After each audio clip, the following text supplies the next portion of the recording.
Chapter 1. The Path Through the Pines. You step onto the wooden footpath at dusk, and the boards meet your feet with a quiet, hollow welcome, soft as an old greeting. The light here is filtered, slanting through the high branches of the pines in long, golden bands that fall across the path like ribbons laid down by someone who once cared for this place. You feel the warmth of the day still held in the wood beneath you, and you feel, too, the cool that is beginning to gather at your shoulders, the gentle exchange of one part of the day for another. Your steps are unhurried. There is nowhere you need to be. Only here, only this slow descent through the trees.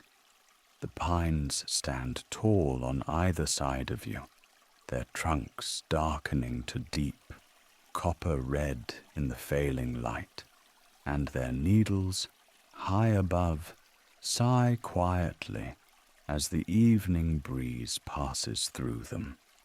You breathe in, and the air carries the clean, resinous scent of pine, and beneath that, the cool, honest smell of the earth itself, of moss and damp bark, and the patient soil that has held these trees for longer than you can imagine. You breathe out, and your shoulders soften.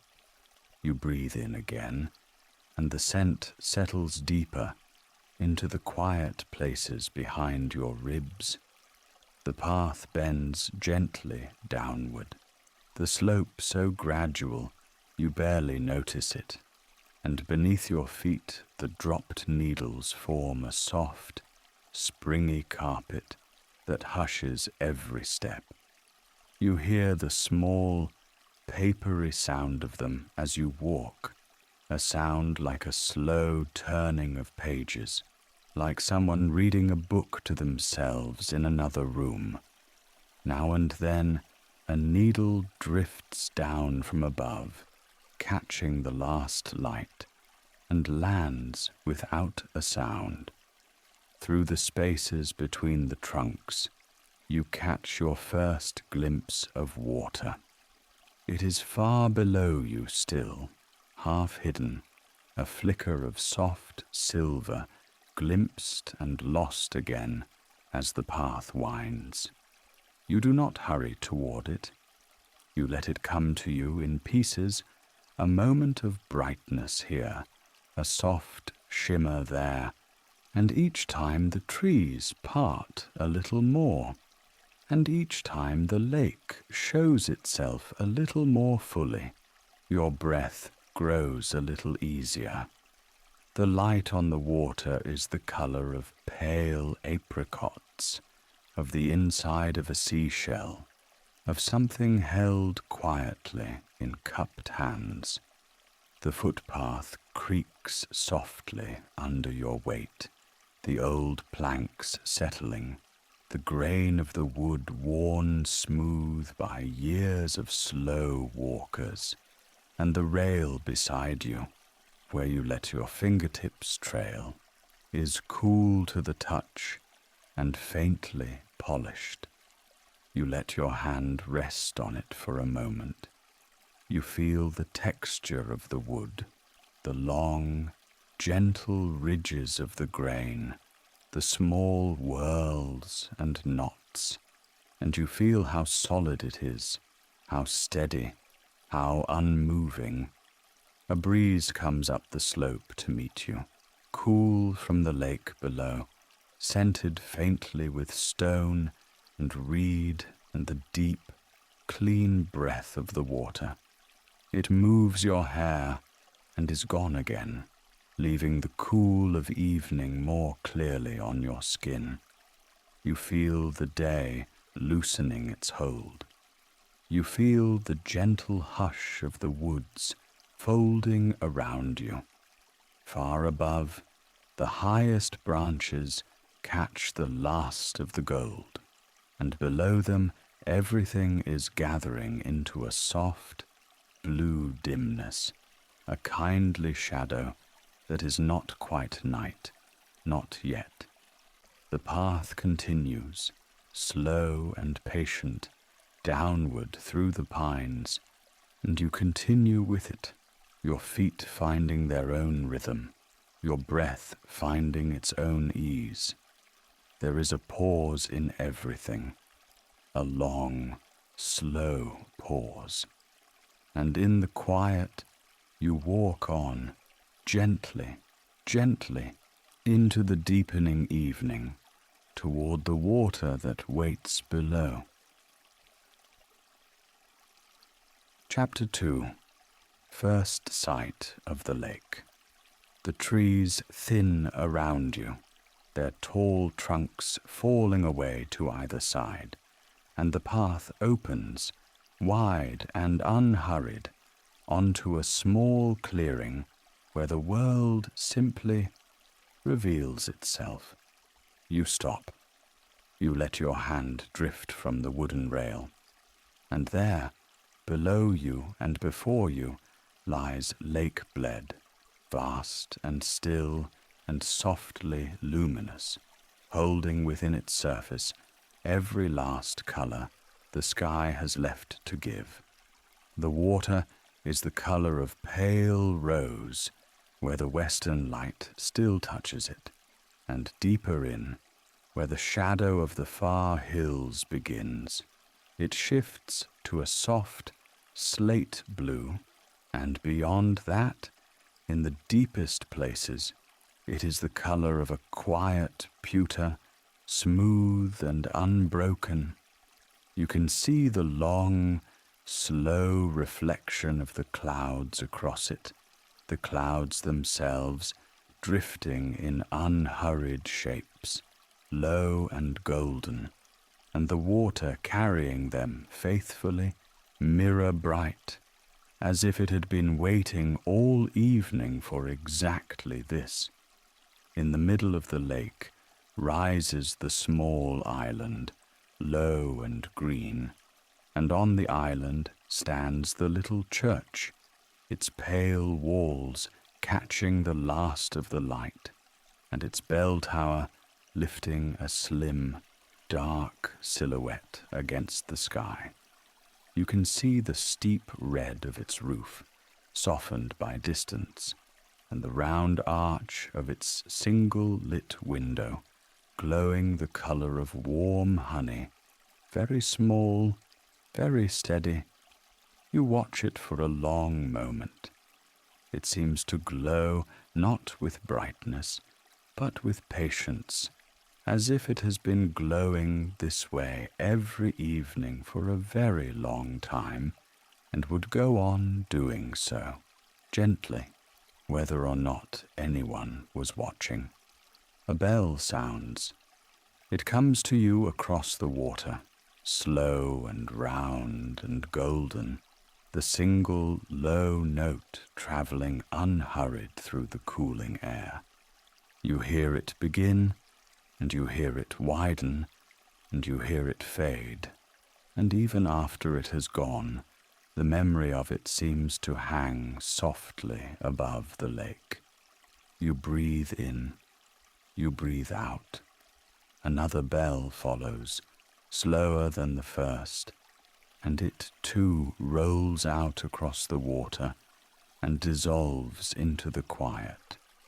Beneath you, far down the wooded slope, the lake meets the shore in the gentlest of conversations, and you can hear, very faintly, the soft lapping of the water against the stones, a small, repeating sound, patient and unchanging. It rises to you in little waves of hush, each one almost the same as the last, each one a quiet repetition. The water moves and settles, and moves and settles. You feel your own breathing begin to find that rhythm without trying, in and out, in and out. The sky above the lake is letting go of its colors slowly, the apricot turning to peach, the peach to a soft mauve, the mauve to the first faint violet of dusk, and one by one the colors lay themselves down on the water and rest there.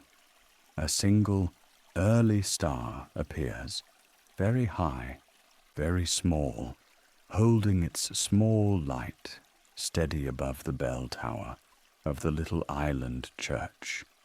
A breath of cool air moves up from the lake, carrying the faint scent of wet stone and reed and sleeping water, and it touches your face, and you feel, very gently, how good it is to simply stand here, with nothing asked of you, and look.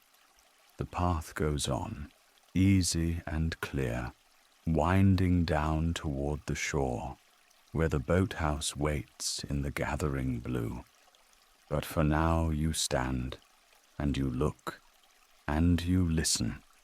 The bell sounds again, soft and round, and the water answers in its small, slow voice, and the evening settles around you, kindly, like a hand laid lightly on the shoulder, holding you there in the quiet before the slow walk down. Chapter 3. Mossy stones and cooler air. You begin to walk again, slowly, with no hurry at all, and the path receives you the way an old path receives anyone who has come this way before, with patience, with a kind of quiet familiarity, as if it has been waiting all along. Your foot finds the first stone, set into the earth long ago by hands you will never know, and the stone is steady beneath you, cool and faintly damp, smoothed by years of rain and footsteps and the slow, patient work of weather. You feel the small give of moss at its edges, that soft green cushioning that grows where the light is gentle and the shade is long, and the sole of your shoe presses into it just a little, and the moss yields just a little, and the path carries you on.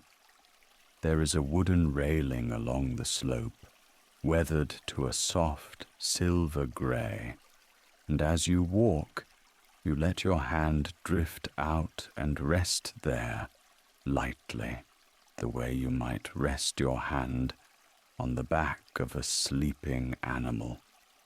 The wood is warm from where the day's last sun had touched it, and cool in the places that have already slipped into shadow, and beneath your fingertips the moss has crept up the railing in patches, velvet soft, almost cool, almost damp, the kind of softness you do not so much touch as sink into. You let your fingers brush along it as you walk, the soft moss, then the bare wood, then the soft moss again, and there is something pleasant in the small, repeating texture, a quiet rhythm beneath your hand. The air begins to change as you go down. You can feel it before you can name it, the way the warmth of the upper woods loosens its hold, and a cooler thread of air comes weaving up from the lake to meet you. It moves against your skin in a way that is not cold, only fresh, only kind, the slow exhale of water that has been holding the day's coolness for you, saving it, just for now, just for this. You feel it against your wrists, the soft underside of your forearms, the side of your neck, and you breathe it in without meaning to, and your shoulders, of their own accord, drop just a little lower, and the smells begin to change as well, layering themselves in the cooling air. The pine is still there, that warm green resin of the upper path, but now there is something else woven through it, the clean mineral breath of lake water, the faint sweetness of cedar from somewhere down by the shore, and, very far off, the gentle thread of wood smoke, soft and homely, drifting from a stove someone has lit in some small cabin tucked away in the trees. You cannot see the smoke, you cannot find the cabin, but the scent is there, and it carries with it the feeling of someone's evening, of a kettle, of a window with a lamp inside. Below you, you begin to hear the water, not loudly, only the faintest lapping, a small, soft sound, the way a quiet animal might lap from a bowl, the way the lake speaks to its own shore over and over in its patient old language.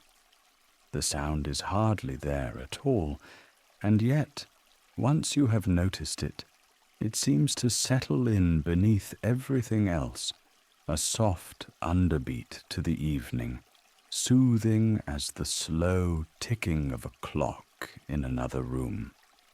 You walk on, your hand on the soft moss of the rail, the cool air on your skin, the cedar and the smoke and the pine, all winding gently together, and the lake murmuring very quietly somewhere below, welcoming you down. Chapter 4. The lamp at the door. The slope softens as you near the bottom, and the trees begin to part, slowly, the way curtains might be drawn aside for someone expected. And there, just there, at the water's edge, the boathouse comes into view. It is exactly as you somehow remembered, though you cannot quite say from where, a small, low building of weathered cedar, the boards silvered by years of weather, the roof gently sloping down toward the lake, the porch a few worn planks set just above the water, with a single step up.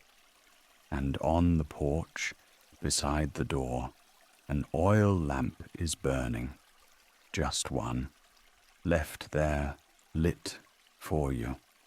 You see it before you feel it, that small, steady glow, warm orange held inside its glass, soft as a heartbeat, unflickering, patient. The light reaches out only a little way into the gathering blue of the evening, but where it falls, the cedar of the porch turns honey gold, and the brass of the lamp's base catches a slow shine, and the shadows around it are long and soft and full of welcome. The lamp does not blaze. It glows, quietly, steadily, the way something glows when it has been left for someone, by someone, with care. And you feel that care now, all at once, and very gently. The feeling is not loud. It does not announce itself.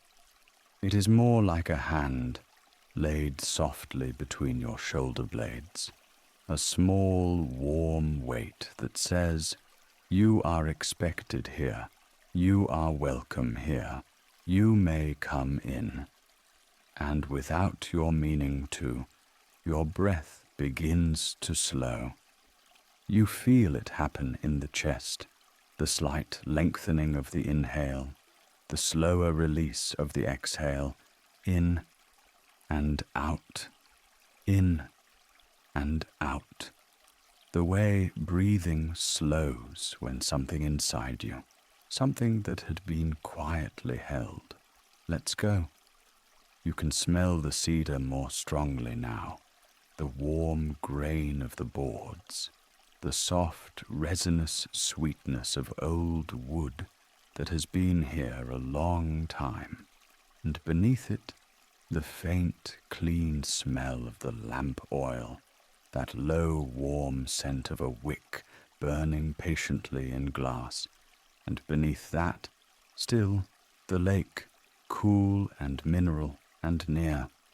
You breathe it all in, slowly, in, and the breath fills you, easy and unhurried, and you let it go, slowly, out. And as it goes, your shoulders go with it, a little, and your jaw softens, just a little, and the small held places in your face let themselves rest. You take another step, and another. The slope is gentle now, almost level, and the lamp is closer, its glow a little wider, the cedar of the porch a little warmer in its light. The water is just beside you, very still, and you can hear it now, that soft lapping, close, like the lake breathing too, in its own patient way. You breathe with it, in slowly, and out slowly. The air is cool against your face, but the lamp is warm to look at, and somewhere between the cool and the warm, your body finds an ease it had not known it was looking for. And there, just ahead, the door of the boathouse waits, its old brass handle catching the lamplight, the single oil lamp burning steadily beside it, kept just for you, lit just for now. You do not need to hurry. You do not need to do anything at all. You only need to walk these last few easy steps, breathing slowly, in and out, in and out, toward the warm, small light, toward the soft cedar porch, toward the door that has been waiting, patient and kind, for your quiet arrival. Chapter 5. Stepping onto the porch.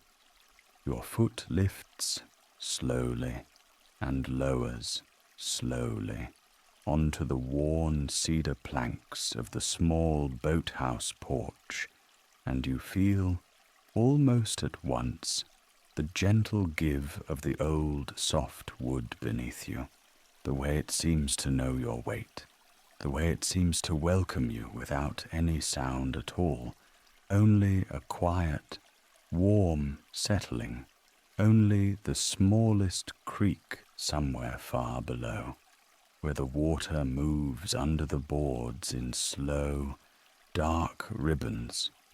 You breathe in slowly, and the cool lake air fills your chest in one long, easy draw, smelling of cedar and damp stone, and the faint sweetness of pine resin warmed by the lamp beside you.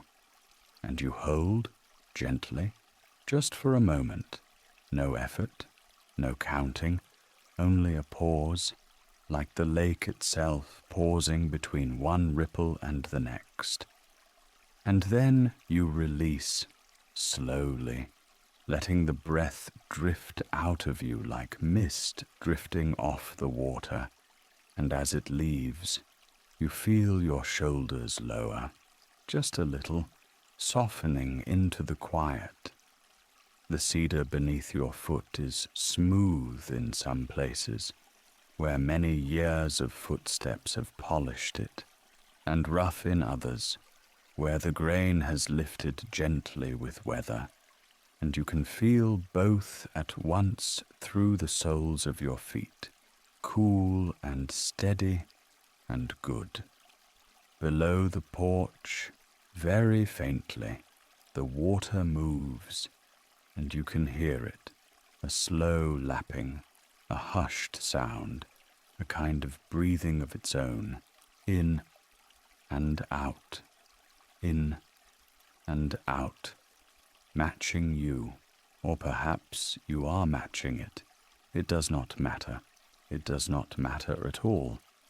You take another slow breath in, and the lamp beside you flickers, just barely, in answer, the small flame leaning gently toward you, warm and yellow and unhurried. You hold the breath softly, your chest full, your heart already slowing, already remembering what slow feels like, and then you let it go, slowly, slowly, the air leaving you in a long, easy stream that carries the last of the day out with it, out across the porch, out over the dark mirror of the lake, out into the trees, gone. The cedar is cool now beneath your other foot, as you let it rest fully on the planks, and you feel the slight give of the wood, the way it seems almost to breathe with you, rising the smallest bit when you breathe in, sinking the smallest bit when you breathe out. The water beneath the porch keeps its quiet rhythm, in and out, in and out, and somewhere far across the lake, a small bird calls once, softly, and is silent again, and the silence that follows is even softer than the sound was. You breathe in once more, slowly, drawing the cool, clean lake air all the way down into your belly, feeling it spread, gentle and warm, into your chest, into your shoulders, into the small spaces between your ribs. And you hold, just for a moment, weightless, and then you let it go, slowly, slowly, until there is nothing left to release, only stillness, only standing, only the soft cedar porch and the warm lamplight, and the lake breathing quietly beneath you. You feel the day, the long, long day, sliding down out of your shoulders, off your arms, dripping like slow water from your fingertips into the boards beneath you, sinking down through the wood, down through the pilings, down into the dark, slow lake, where it will be carried away while you rest. There is nothing to carry now, nothing to hold, only the porch, only the lamp, only your breath, slow and easy, in and out, in and out, and the wood beneath you, soft and patient, holding you up so gently, you almost forget you are standing at all. Chapter 6. The Stillness of the Water. You stand quietly now, very quietly, on the soft cedar porch, and you let your eyes rest, slowly, on the wide, dark surface of the lake, which holds, almost perfectly, a near mirror of the world above it, the silver edge of the moon, the faint scatter of stars, the dim blue line of the far shore, all of it doubled, all of it stilled, all of it folded gently into the water, as though the lake were dreaming the sky back to itself. You breathe in slowly, and as the air fills you, the smallest ripple, a soft, almost invisible ring, opens somewhere out on the water, far away, and spreads outward in slow, slow circles, and you breathe out slowly, and another ripple opens, further still, and spreads and fades, and the lake goes quiet again, mirror quiet, dream quiet, holding the night the way a cupped hand holds a still pool of water. You breathe in slowly, and the surface seems to grow stiller. You breathe out slowly, and the surface seems to grow stiller still. The faintest lapping sound rises from beneath the porch, a hush, a whisper, a sound so soft it is almost only the memory of sound, and it moves with you, in and out, in and out, as if the lake has decided, kindly, to breathe alongside you, to share its slow, deep rhythm with yours. Far across the water, very far, the bell tower of the little town stands in the dark, and its small, distant lamp glows, soft and warm and golden, and as you watch, the glow seems to soften further, to blur at the edges, to become less a lamp and more a small, drowsy star, less a star and more a feeling of warmth somewhere out there in the dark, no longer needed, no longer reaching for you, simply present, simply kind, fading gently into the dreamlike air. You breathe in, slowly, long and easy and slow, and the cool air settles into you, deep and quiet, and a single soft ripple unfolds on the lake. You breathe out, slowly, longer still, and the ripple spreads and fades, and the surface is glass again. The trees on the far shore stand softly, their dark shapes blurred at the edges, the way things blur when sleep is very close, when the world begins to loosen its outlines, when the difference between water and sky, between near and far, between watching and dreaming, grows smaller and smaller and smaller. You breathe in slowly, and the lake breathes in with you. You breathe out slowly, and the lake breathes out with you. The bell tower's glow is only a soft smudge of warmth now, barely there, and it does not matter. It does not need to be there. It has done its kindness for the night. The water beneath the porch laps so faintly that the sound becomes part of your breath, and your breath becomes part of the water, and you cannot quite tell any more where one ends and the other begins. You breathe in slowly, slowly, and a ripple opens on the lake. You breathe out slowly, slowly, and the ripple smooths away. There is nothing to do. There is nowhere to go. There is only the still, soft, mirror-quiet water and the slow, slow ripples of your breathing and the warm, fading glow across the lake and the cedar beneath your feet and the gentle, drowsy hush of the night, holding you, holding you, holding you, as the surface of the water grows stiller and stiller and stiller still. Chapter 7. Lamp glow on old wood.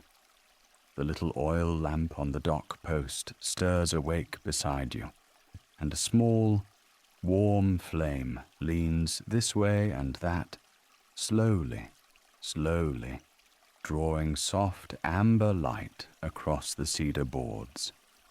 The light is the color of honey held up to a candle, the color of a slow afternoon kept inside a glass, and it moves across the wood the way warm water moves across a smooth stone, lapping forward, drifting back, lapping forward, drifting back.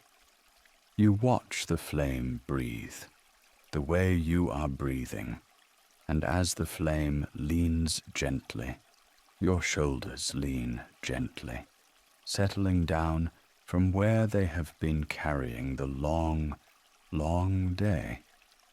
You did not know your shoulders were lifted. You did not know they were holding anything at all. But now, as the lamp glows softer, your shoulders glow softer too, slowly, slowly, letting go of a weight you had almost forgotten was there, melting downward like warm wax, easing away from your ears, settling sweetly along the line of your back. The cedar creaks once, low and friendly, and you feel the boards holding you, holding the lamp, holding the slow, mirror-quiet lake just beyond your feet. The flame shifts again, and a long, drowsy shadow leans across the dock, and another, the shadows soft as breath, slow as a thought that does not need to be thought. Where the light touches the wood is warm. Where the wood is warm, you are warm. And as the warmth gathers in the planks beneath you, your jaw, which has been holding so quietly to itself for hours, begins to unclench, slowly, slowly, the small muscles loosening one by one, the back teeth parting just a little, the tongue resting low and soft, the breath flowing more easily through your nose, in and out, in and out, matching the small, patient swaying of the flame. The water below makes its gentle, lapping sound, the smallest hush against the pilings, and your breath finds that rhythm without being asked, lengthening, lengthening, in for a slow count, out for a slower one, the way the lake itself seems to breathe, the way the lamp itself seems to breathe, the way the whole quiet evening seems to breathe with you. Your forehead, which has been thinking, gently stops thinking. The space between your eyebrows softens. The tiny muscles around your eyes let go, the eyelids growing heavy, growing kind, growing slow. Your chest opens a little wider with each long inhale and falls a little softer with each long exhale, and the warmth from the lamp slips inside the rise and fall, and the warmth from the wood slips inside the rise and fall, and the gentle smell of cedar and lamp oil and lake water folds itself around you like a quilt that has been waiting all day to be wrapped around your shoulders. You feel your hands resting where they rest, and you feel them grow heavier, slowly, slowly, the fingers uncurling, the palms warm and open, the wrists soft. You feel your arms grow heavier, slowly, slowly, the elbows easing, the shoulders sinking deeper into themselves. The lamp flickers, and another shadow leans across the boards, slow and friendly, and another, painting the dock in long, drowsy strokes. There is only the slow flame, and the slow water, and the slow breath, and the slow warmth, gathering, and the cedar beneath you, holding all of it gently, as your whole body settles, and softens, and settles, and softens, like a lamp being turned down by a careful, kind hand, lower, and lower, and lower still. Chapter 8. The door drifts open, and now, ahead of you, just a few slow steps along the cedar boards, the boathouse door begins to drift, slowly open. There is no sound, no sudden motion, only the gentle widening of a soft, warm space, breathing itself ajar the way a sleeping chest breathes ajar, slowly. Inside, a deeper hush is waiting, patient as still water, kind as the inside of a folded blanket. You breathe in, slowly, and the door drifts a little wider. You breathe out, slowly, and the lamp behind you dims a little softer. In, and the warm dark of the boathouse opens its arms. Out, and the warm dark of the boathouse opens a little more. There is nothing here that needs anything from you. There is nothing to carry across the threshold. There is only the slow opening, and the slow breath, and the slow arriving. Your feet are warm, your legs are warm, your hands are warm, your shoulders, already soft, grow softer still. Your jaw, already loose, grows looser still. The lamp behind you fades to a low, golden hush, the way a candle fades when the room no longer needs it. Slowly,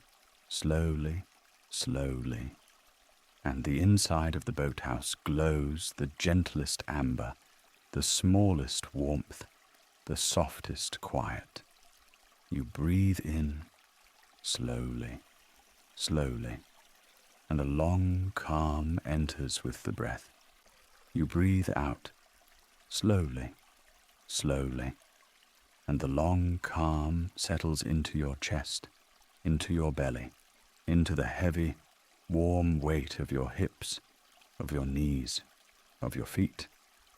There is the faint scent of cedar, and lamp oil, and old wood, and still water. There is the faint sound of the lake, lapping, smaller and smaller. The door drifts a little wider. The lamp dims a little softer. Your breath grows a little slower. In and out, in and out, in and out. Slower and slower and slower still. You feel yourself softly, gently, easily, having arrived. There is nowhere else to go. There is nothing else to do. The boathouse holds the quiet. The cedar holds the boathouse. The lake holds the cedar.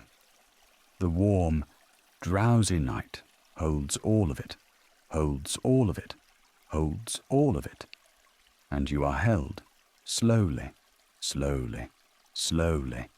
inside the holding. Your breath grows softer. The lamp grows softer. The water grows softer. The shadows grow softer. Every part of you grows softer, slowly, slowly, slowly, in and out, slower and slower and slower still. The door is open, the hush is warm, the lamp is low, the lake is still, the cedar is kind, and you, slowly, slowly, slowly, are sinking, sinking, sinking into the safety of having arrived, into the warmth of having arrived, into the quiet of having arrived, slower and slower and slower still, softer and softer and softer still, in and out, in and out, in and out, slowly, slowly, slowly. And so you rest here, just inside the boathouse door, the warmth of arrival settling deep into every quiet breath, in and out, in and out, and somewhere in that softness you feel yourself drifting, drifting gently away from the doorway, drifting past the wooden walls, drifting out, out into the cool evening air. And when you open your eyes, ever so slowly, you find yourself standing at the beginning of a narrow wooden walkway, a walkway that reaches outward, gently, through tall whispering reeds and the soft round shapes of lily pads resting on still water. The boathouse rests quietly behind you now, and ahead the path stretches softly toward a small fishing platform, where, in the hush of evening, white swans are gathering to rest. Take a slow breath and let yourself begin, slowly, softly, step by gentle step. Chapter 1. The Boathouse Door. You step out from the weathered boathouse and pause for a moment in the doorway, letting your eyes adjust to the soft evening light that spreads across the eastern shore. The door behind you is old, its blue paint faded to the color of a winter sky, and it sighs gently on its hinges as the breeze nudges it closed. Beneath your feet, the first plank of the wooden walkway feels solid and warm, holding the last of the day's sun in its grain. You let your gaze drift forward, taking in the long, narrow path that stretches ahead of you, winding low between two tall walls of reeds that sway in slow, patient unison. The reeds rise on either side, taller than you expected, their slender stalks the color of old gold and pale wheat, tipped with feathery seed heads that catch the light and seem almost to glow. They lean inward and outward in the soft wind, whispering against one another in a sound like distant rain, like pages turning in a quiet room. Beyond them, glimpsed in shifting slivers, the lake stretches silver and endless, its surface so still that the early stars are already beginning to gather there, doubled and trembling on the water. You breathe in slowly, and the air greets you with a deep green scent. The scent of water and reed and lake mud, mingled with the warm, resinous smell of cedar drifting from the boathouse walls behind you. There is sweet grass somewhere too, and the faintest trace of wood smoke from a cabin you cannot see, far across the bay. Each breath fills you a little more gently than the last, as if the air itself is unhurried, as if it has all the time in the world to move in and out of your lungs. The light here is the soft amber of late summer evening, the kind of light that turns every edge to honey. It catches in the reeds and pools along the wooden rail of the walkway, making the wood glow as if lit from within. Small insects drift through the gold of it, weightless, their wings flashing for an instant before they vanish into the green hush. A heron stands far off in the shallows, perfectly still, its grey shape softened by the haze, and you watch it without thought, the way you might watch a candle flame. The boathouse behind you is settling into the evening, its cedar shingles warm beneath the slanting light, its small round window gone to copper. You can hear, faintly, the lap of water beneath its floor, a slow and rhythmic sound, like something patient breathing in its sleep. There is no hurry here. The walkway ahead of you waits, the reeds wait, the silver lake waits, and the only thing you need to do is stand for a moment and feel the day softening around you. You let your shoulders drop just a little. You let your hands rest at your sides. The breeze passes through the reeds, and they bow and rise again, bow and rise, and the sound of them is like a long, drawn-out hush, the kind a parent makes to settle a child. The sky above the lake has begun to deepen into rose and lavender, the first true colors of dusk, and a few high clouds are catching the last of the sun in their bellies, turning to coral, then to pearl. You take one slow step forward onto the second plank, and the boathouse door clicks softly closed behind you, sealing in the warmth of the day. Ahead, the path leads gently into the reeds, into the green hush, into the silver evening. The eastern shore opens before you, quiet and golden, and you feel yourself slowly beginning to follow. Chapter 2. Into the Reeds.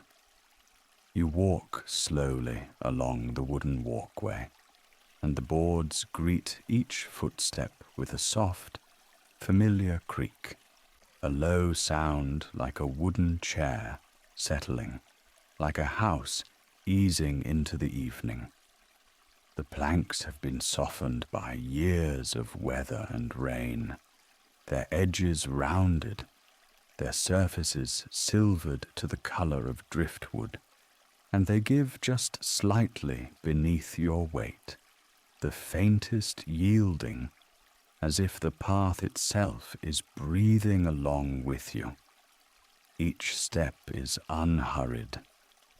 There is nowhere to be but here. The reeds rise around you now, taller than your shoulders, taller than your eyes, until you are walking through a soft green corridor of them, and the boathouse is slipping quietly out of sight behind you.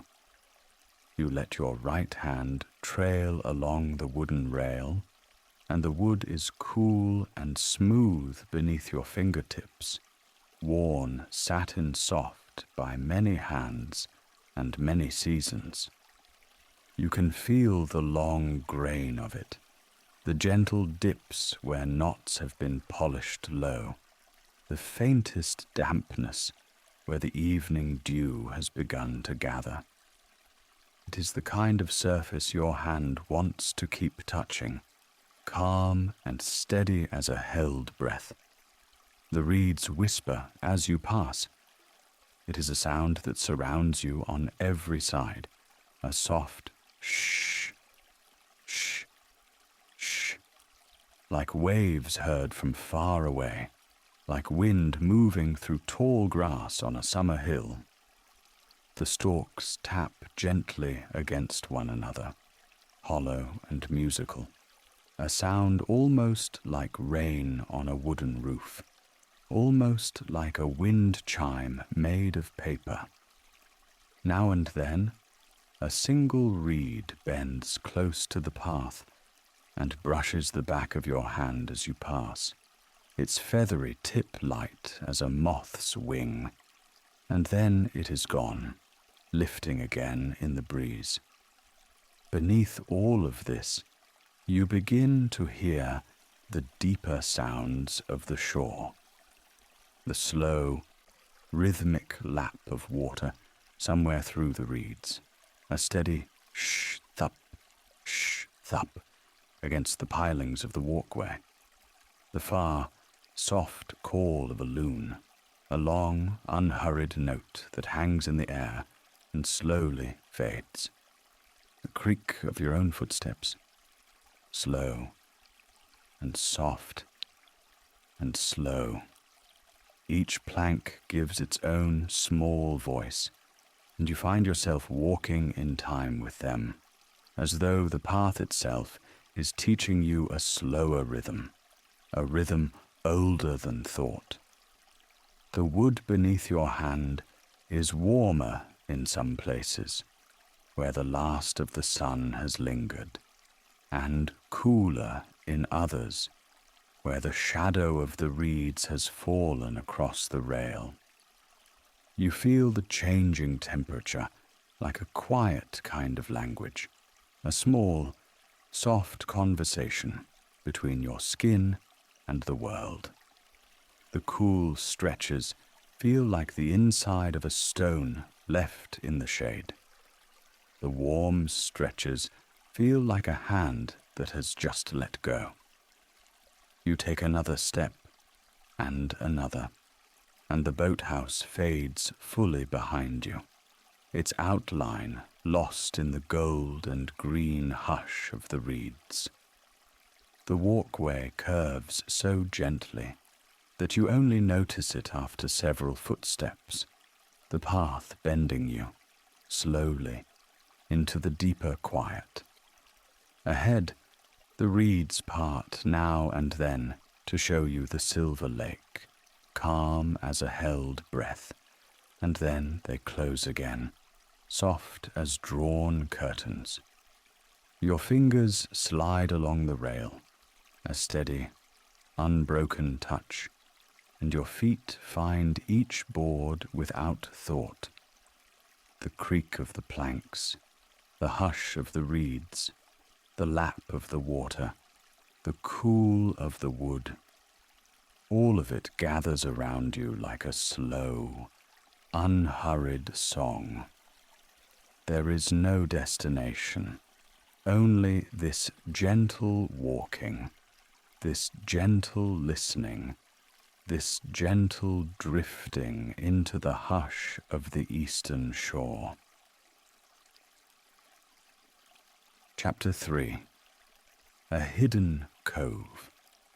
The path bends gently to the right, the boards turning with a slow, easy curve that your feet follow without thought, and as you round it, the reeds part just enough to reveal a small, hidden cove tucked into the shoulder of the shore. A quiet pocket of water you had not seen from the boardwalk's straighter run, a place that seems to have been waiting here all along, patient and unhurried, simply existing in its own soft pool of stillness. You slow your steps without meaning to, because the water here is darker than the water beyond, a deep green-black that holds the sky inside it like ink holding starlight, and across its surface, thick and unmoving, float dozens upon dozens of lily pads, wide flat hearts of pale green, edged in deeper green, some still glossy with the day's last damp, others matte and faintly dusted with pollen. A few have folded white blossoms resting at their centers, petals closed for evening, tucked in upon themselves the way a small, quiet hand might fold inward to keep something precious warm.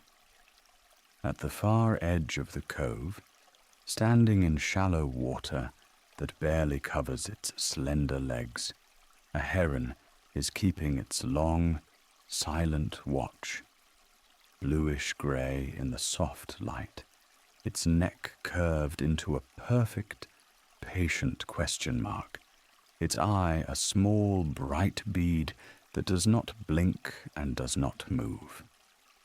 It has the stillness of something that has decided not to need anything for a long, long while, and watching it, you feel your own breathing settle, your own shoulders ease, your own urge to move quietly, fall away into the same hush that holds the bird.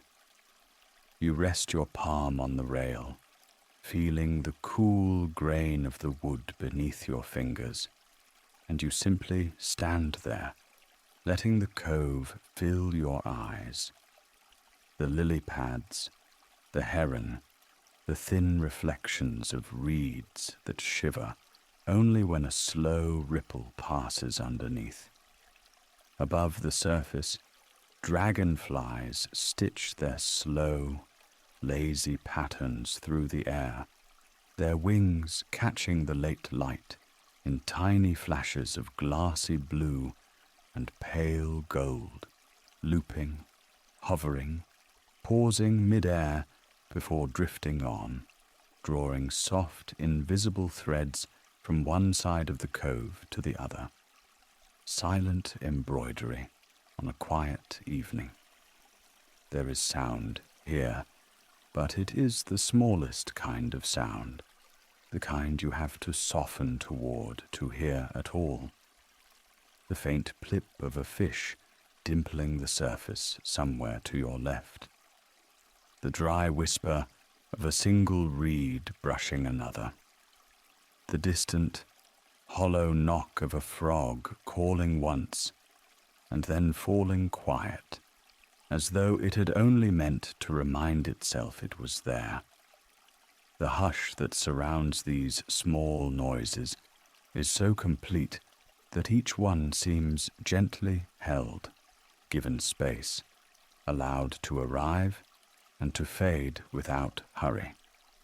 You notice how the air smells different here, cooler, greener, lightly mineral, the scent of pond water and damp wood, and something faintly sweet from the closed lilies, and how the temperature has dropped by the smallest degree, just enough that the cool seems to settle softly along your forearms, along the back of your neck, a cool that does not chill, but only soothes. The heron has not moved.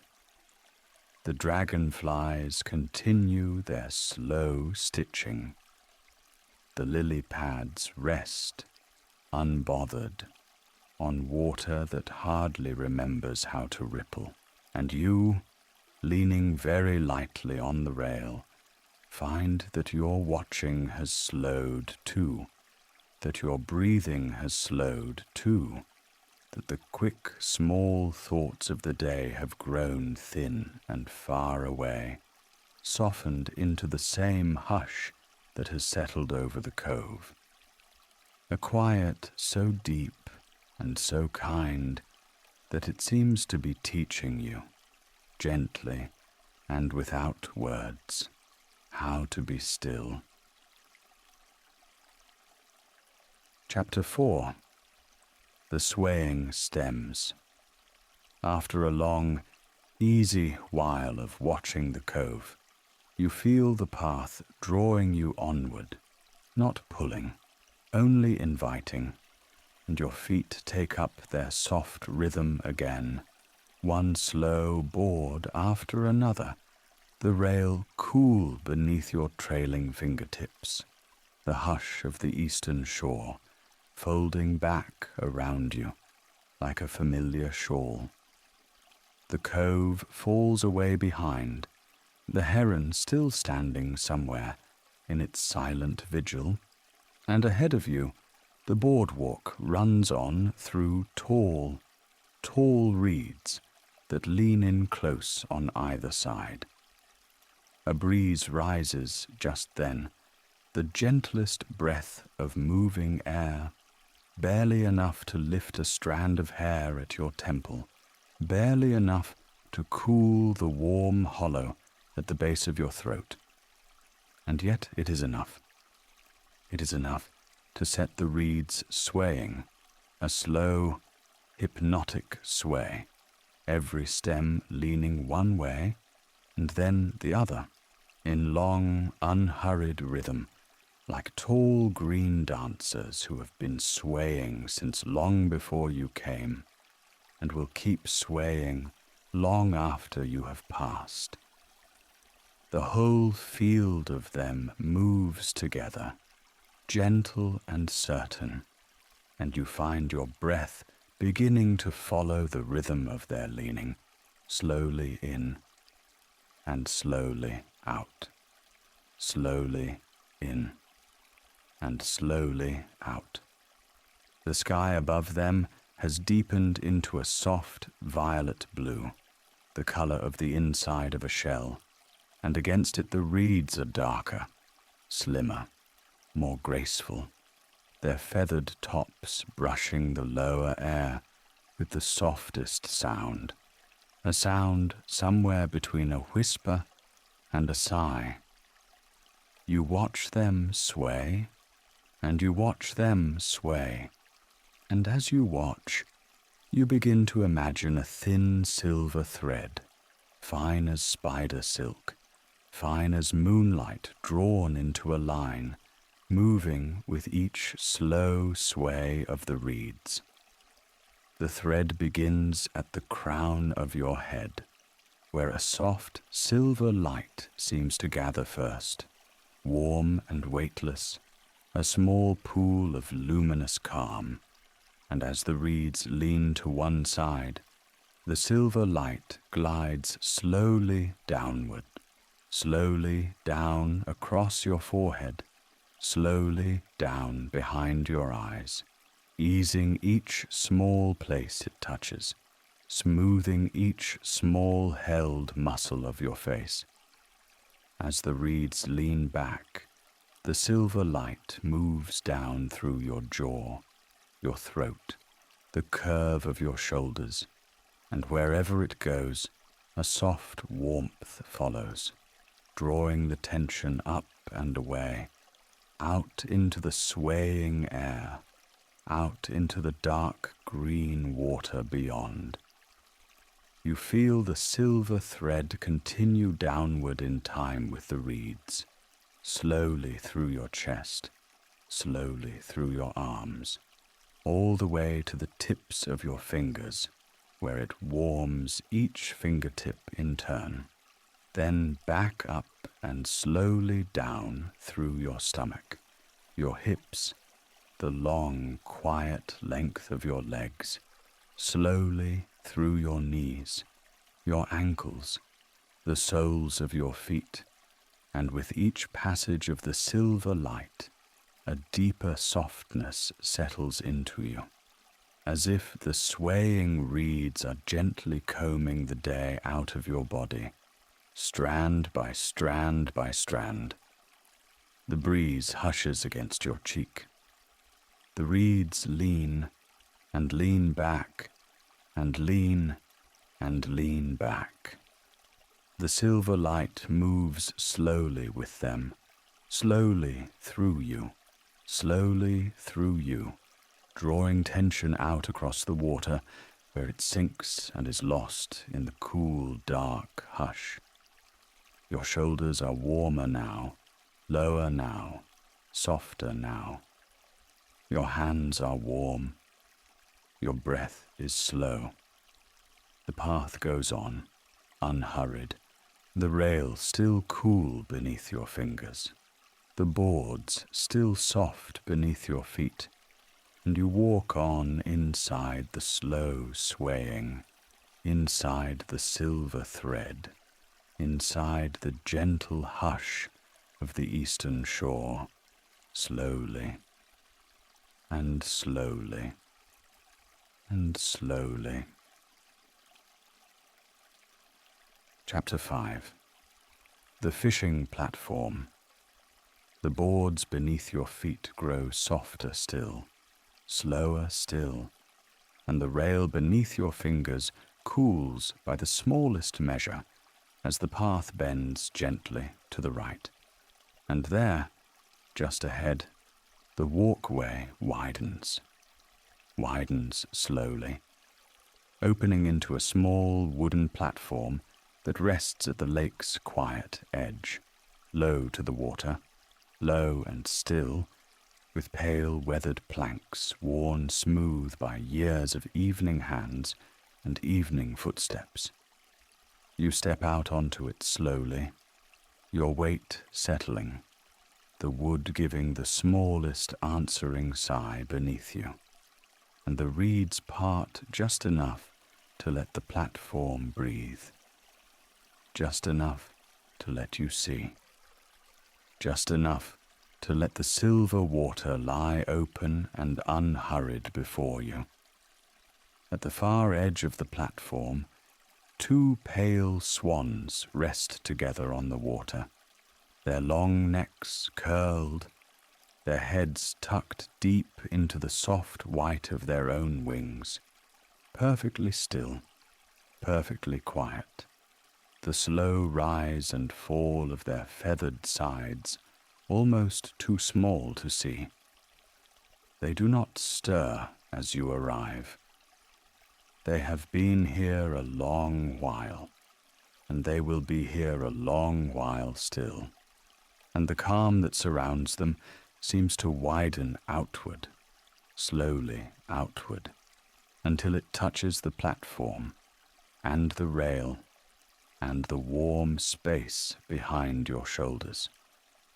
A smooth wooden bench waits along the platform's inner edge, low-backed and worn pale, and you sit, slowly, the bench taking your weight kindly, the boards holding you softly, your hands resting open in your lap, palms warm, fingers loose.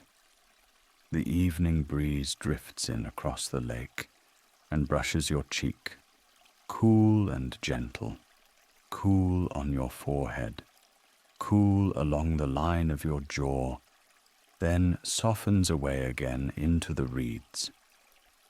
And as you sit there, watching the 2 swans rest, watching the silver water hold them, you begin to picture a small warm light, somewhere just above the platform, somewhere just above your chest, a soft, warm light the color of honey at dusk, slow and round and unhurried.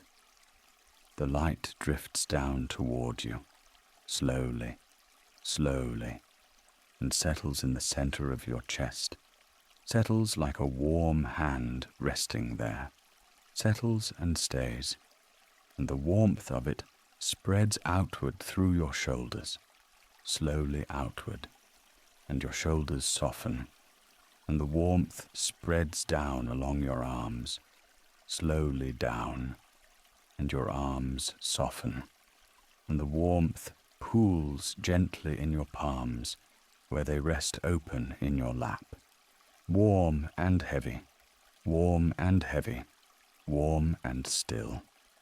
You breathe in, slowly, and the warm light grows a little brighter in your chest. You breathe out, slowly, and the warm light spreads a little wider through you. The swans rest. The reeds whisper. The platform holds you. The breeze comes once more, cool across your cheek, and goes again, and the warmth in your chest stays, slow and round and steady, settling deeper with every slow breath.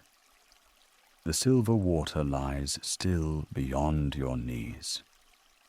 The pale wood of the platform has begun to gather the last of the light, soft and golden along its edges, and the warm place in your chest feels like the same gold, only closer, only kinder, only yours.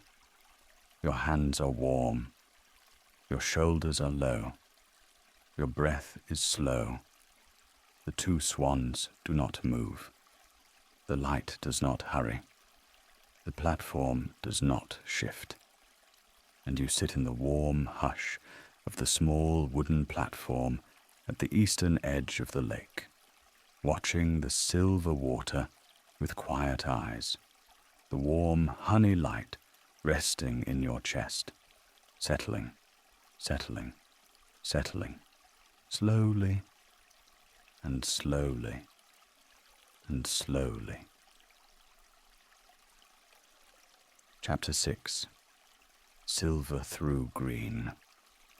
The light has begun to thin now, slowly to thin, the sky drawing its colour inward by the smallest, slowest degrees, and the silver of the water deepens as the green of the reeds darkens, and everything slows, everything softens, everything settles into a long, low hush around the small wooden platform where you sit. You watch the silver water move slowly between the green stems, slowly, slowly, the long reeds standing tall and unhurried, the silver curling softly around their bases, sliding between them, slipping past them, never quick, never sharp, only slow and slow and slow.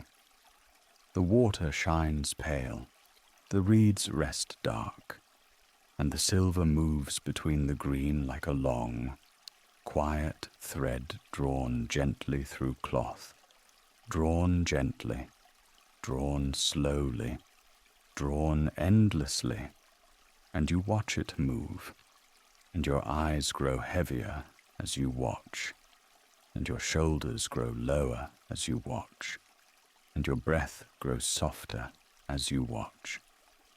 You breathe in, slowly, the cool evening air drifting kindly into your chest, and you imagine the silver of the water flowing softly upward into you, rising slowly through the soles of your feet, rising slowly into your ankles, rising slowly into your calves, smoothing every place it touches, smoothing slowly, smoothing softly, smoothing all the small held places into quiet. You breathe out, slowly, and the silver settles a little deeper, a little wider, a little kinder.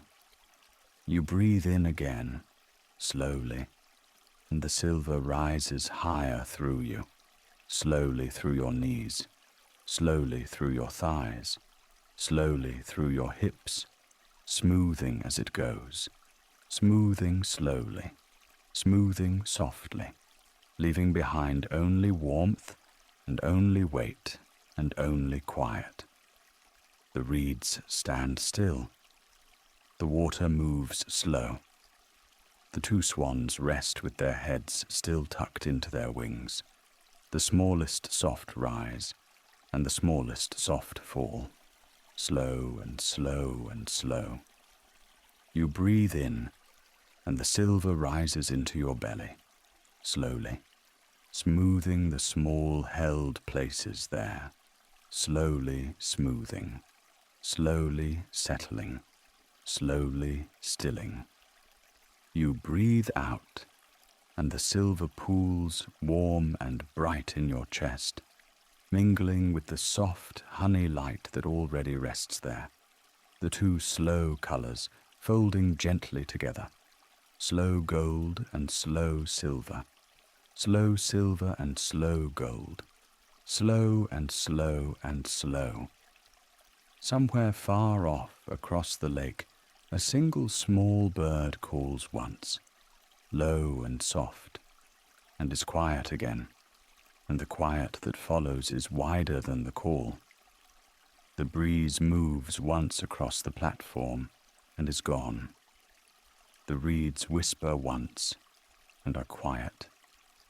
You breathe in, slowly, and the silver rises into your shoulders, smoothing them lower, smoothing them softer, smoothing them slower. You breathe out, slowly, and the silver flows down along your arms, slowly down, into your hands where they rest warm and open in your lap.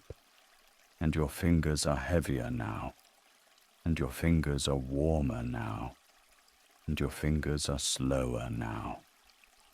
You breathe in, and the silver rises into your neck, smoothing the long, quiet line of it, smoothing slowly, smoothing softly. You breathe out, and the silver rises into your jaw, and your jaw loosens, slowly loosens, and your face softens, slowly softens, and your eyes grow heavier still as you watch the silver water move slowly between the green stems in the thinning light. The silver moves slowly through the green. The silver moves slowly through you. The silver moves slowly, slowly, slowly. Your shoulders are low. Your hands are warm. Your breath is slow. And you sit, watching the silver between the green, watching the slow thread drawn gently through, slowly and slowly and slowly. Chapter 7. The lake darkens. The light along the eastern shore has thinned, slowly, slowly, into a soft, deep blue that settles low across the water, and the reeds that were green and silver only a little while ago have become quiet silhouettes, dark and slender, against the dimming sky. You sit on the worn wooden platform, your hands resting warm in your lap, your shoulders low, your breath slow, and you watch the lake darken in the way that lakes always darken when the day is letting go. Gently, gently, without any hurry at all. The far edge of the water has softened into a single long line, blurring into the trees, blurring into the sky, blurring into itself, and the reeds whisper in their slow, steady rhythm, a sound so gentle that it seems to come from inside your own chest, as much as from the shore. The reeds whisper. The reeds whisper slowly. The reeds whisper, and the water answers, and the water and the reeds and the air all move together in one soft breath that draws in, and draws out, and draws in again.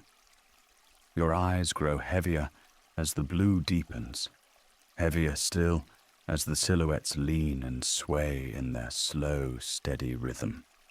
and you let yourself imagine, softly, slowly, a small, warm pool of golden light resting just at the center of your chest. You imagine its edges, round and gentle, the color of late afternoon honey, the color of a candle flame seen through closed eyes.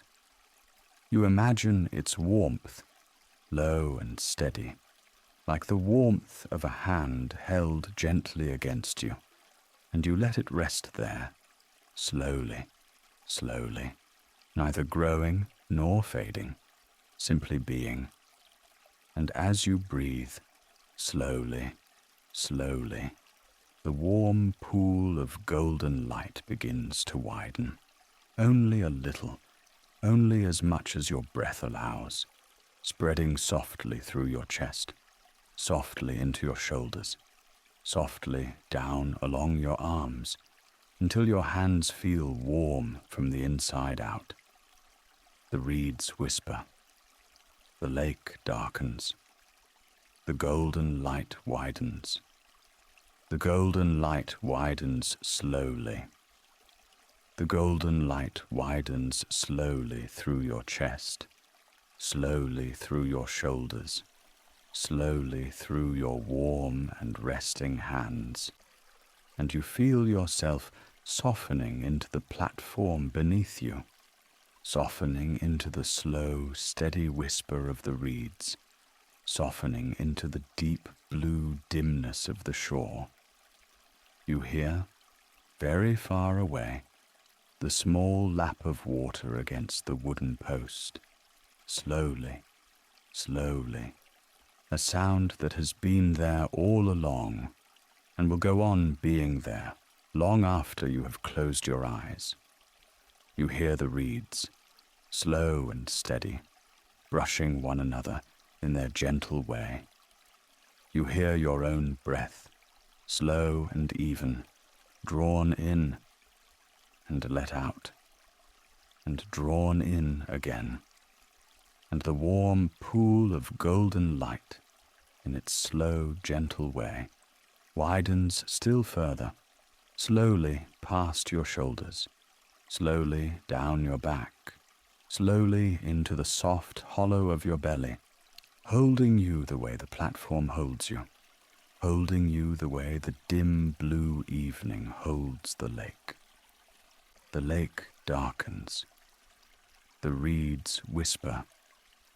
The light at your center grows wider, slowly, slowly, until it seems to hold the whole quiet shore inside its warmth, the reeds and the water and the wooden platform and the soft last edge of the sky, all gathered gently into the golden warmth at the center of you. Your face softens. Your eyes grow heavier. Your breath grows slower. And you sit, warm and held, watching the reeds become silhouettes, watching the silhouettes become shadows, watching the shadows become only the softest dark shapes against the slowly deepening blue. Slowly, and slowly, and slowly. Chapter 8. Stillness on the water. The platform is quiet now, slowly, slowly, and the lake has gone soft and still beneath the deep blue dimness of the late evening sky. The swans, who drifted earlier through the silver and the green, have become pale shapes in the gentle dark, slow pale shapes resting on the still water, barely moving, barely stirring, only drifting in the slow way that pale shapes drift when the lake has gone to sleep. The reeds barely stir. The water barely stirs. Your breath barely stirs. Slow and even, in and out, and in. You feel the worn wood beneath you, warm where you have rested, soft where the grain has smoothed under long use, and you feel the slow, slow weight of your hands resting easy in your lap. Your shoulders are low. Your face is soft. Your eyes are heavy, heavy, heavy. The warm pool of golden light at the center of your chest has widened, slowly, slowly, and now it is joined by something silver, something cool and gentle drifting in from the lake, the soft silver of the water, the soft silver of the dim sky, the soft silver that lives between the dark silhouettes of the reeds. The silver flows in, slowly. The gold rests within, slowly.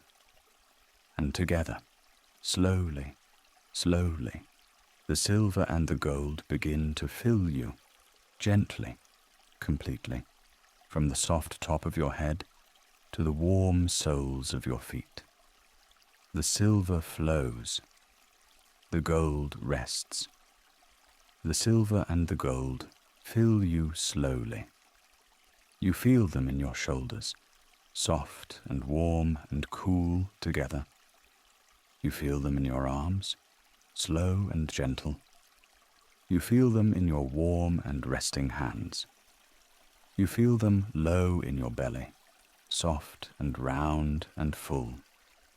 You feel them in your legs, slow and heavy. You feel them in your feet, slow and warm. The silver and the gold hold you, gently, gently, the way the platform holds you, the way the still water holds the pale shapes of the swans. The reeds barely stir. The water barely stirs. The pale shapes barely drift. And the silver and the gold inside you hold you completely, slowly, slowly, slowly. Your eyelids are heavy. Your breath is slow. In and out, in and out. The lake is dissolving softly at its far edges. Slowly, slowly, the dark line of trees becoming only dimness, the dim sky becoming only softness, the soft swans becoming only pale, gentle shapes, the pale shapes becoming only the slow silver of held water. The reeds whisper, slowly, slowly, more quietly now, almost not at all. The water laps, slowly, slowly, almost not at all. Your breath moves, slowly, slowly, slowly. The silver fills you. Gold fills you. The silver and the gold hold you. The silver and the gold hold you, slowly, slowly, slowly. The lake dissolves. The shore dissolves. The platform dissolves into its own warmth beneath you. And there is only the slow silver, and the slow gold, and the slow soft holding, and the slow soft breath, in and out, and in. The reeds barely stir. The water barely stirs. You barely stir. Slowly, slowly, slowly. Your eyes are closed. Your breath is slow. The light holds you. The light holds you. The light holds you. Slowly, and slowly, and slowly. And the light holds you, and the reeds settle, and the water settles, and you settle, deeper still. The eastern shore softens, slowly, slowly, until the reeds become only a memory of reeds, and the water only a memory of water, and even that memory begins to drift away from you, softly, softly, And as you drift, you feel yourself carried, gently, the way still water carries a leaf, carried somewhere warmer, somewhere quieter, somewhere held. And when you open your eyes, only in the dream, you find yourself somewhere new. A small wooden loft, tucked beneath old rafters. The smell of cedar and lake air. A single round window, soft with moonlight, facing the still water below.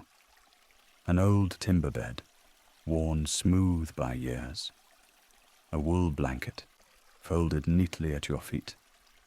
You are safe here. You are held here. And the next story is already beginning. Slowly, slowly, slowly. Chapter 1. The Boathouse at Dusk. You arrive at the wooden boathouse just as the last of the evening light begins to fade over the lake, the sky above turning a soft, dusty lavender, with thin ribbons of peach and rose drifting along the horizon. The path beneath your feet is made of old, flat stones, set down a long time ago by careful hands, and each one is cool and smooth as you walk slowly toward the small wooden door. There is no rush in your steps, no need to hurry. And the lake stretches out beside you, calm and silver, holding the colors of the sky on its quiet surface.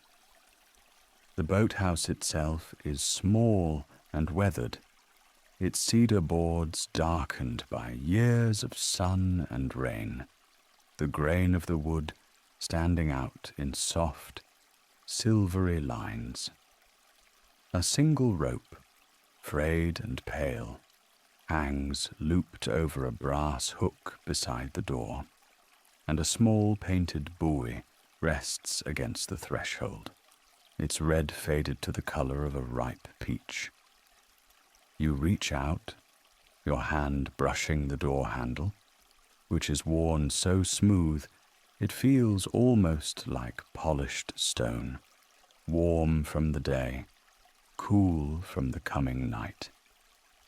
The door opens with a slow, gentle creak, the sound low and friendly, the sort of sound that wood makes when it has been doing the same simple thing for a long, long time. As you step inside, the air greets you all at once. The deep, sweet smell of cedar, the soft, mineral scent of lake water, and underneath, something faint and old, like the memory of pine resin, or sun-warmed canvas, or paper kept carefully in a drawer. You breathe it in, slowly, and the smell seems to settle somewhere behind your eyes, soft and familiar. A single oil lamp glows on a hook just inside the doorway, its flame small and steady, the color of honey held up to a window. The light it casts is gentle, golden, falling in soft circles across the wooden floor, slipping along the edges of coiled ropes, glinting faintly off the brass fittings on the wall. Shadows move slowly in the corners of the room, but they are quiet shadows, the kind that simply rest where they are, without asking anything of you. Beneath the floorboards you can hear the water of the boat slip, lapping in slow, soft rhythms against the wood, a sound like a long, easy exhale, again and again and again. Somewhere further out across the lake, a single loon calls, its voice low and round, and then the silence returns, deeper than before, full of small, distant things. The rustle of reeds along the shore, the creak of a faraway dock, the faint hush of wind moving through the tops of the pines. You stand for a moment in the doorway, simply taking it in, letting your eyes adjust to the warm, dim light. The walls are lined with old wooden shelves, and on them rest the gentle, ordinary things of a life lived by water: a coiled fishing line, a tin cup, a folded woolen blanket the color of moss, a small glass jar holding 3 smooth stones from the lake bed. Each thing seems to belong exactly where it is, settled and unhurried, and looking at them, you feel something inside you settle too. Outside, the last of the daylight slips away from the windows, leaving only the soft amber of the oil lamp and the deep indigo blue of the dusk through the small glass panes. You take one slow step further inside, and the door drifts closed behind you, sealing the warmth and the cedar-sweet air gently around you. The boathouse holds you now, quiet and waiting, and the lake breathes its long, slow breath beneath the floor. Chapter 2. The wooden ladder. You move further into the boathouse, your footsteps slow on the old wooden floor, each board sighing softly beneath you, a low, friendly creak that seems to welcome you in rather than announce you. The sound is nothing sharp, only the gentle complaint of seasoned wood, settled into itself over many quiet seasons, content with the weight of a single visitor passing across its grain.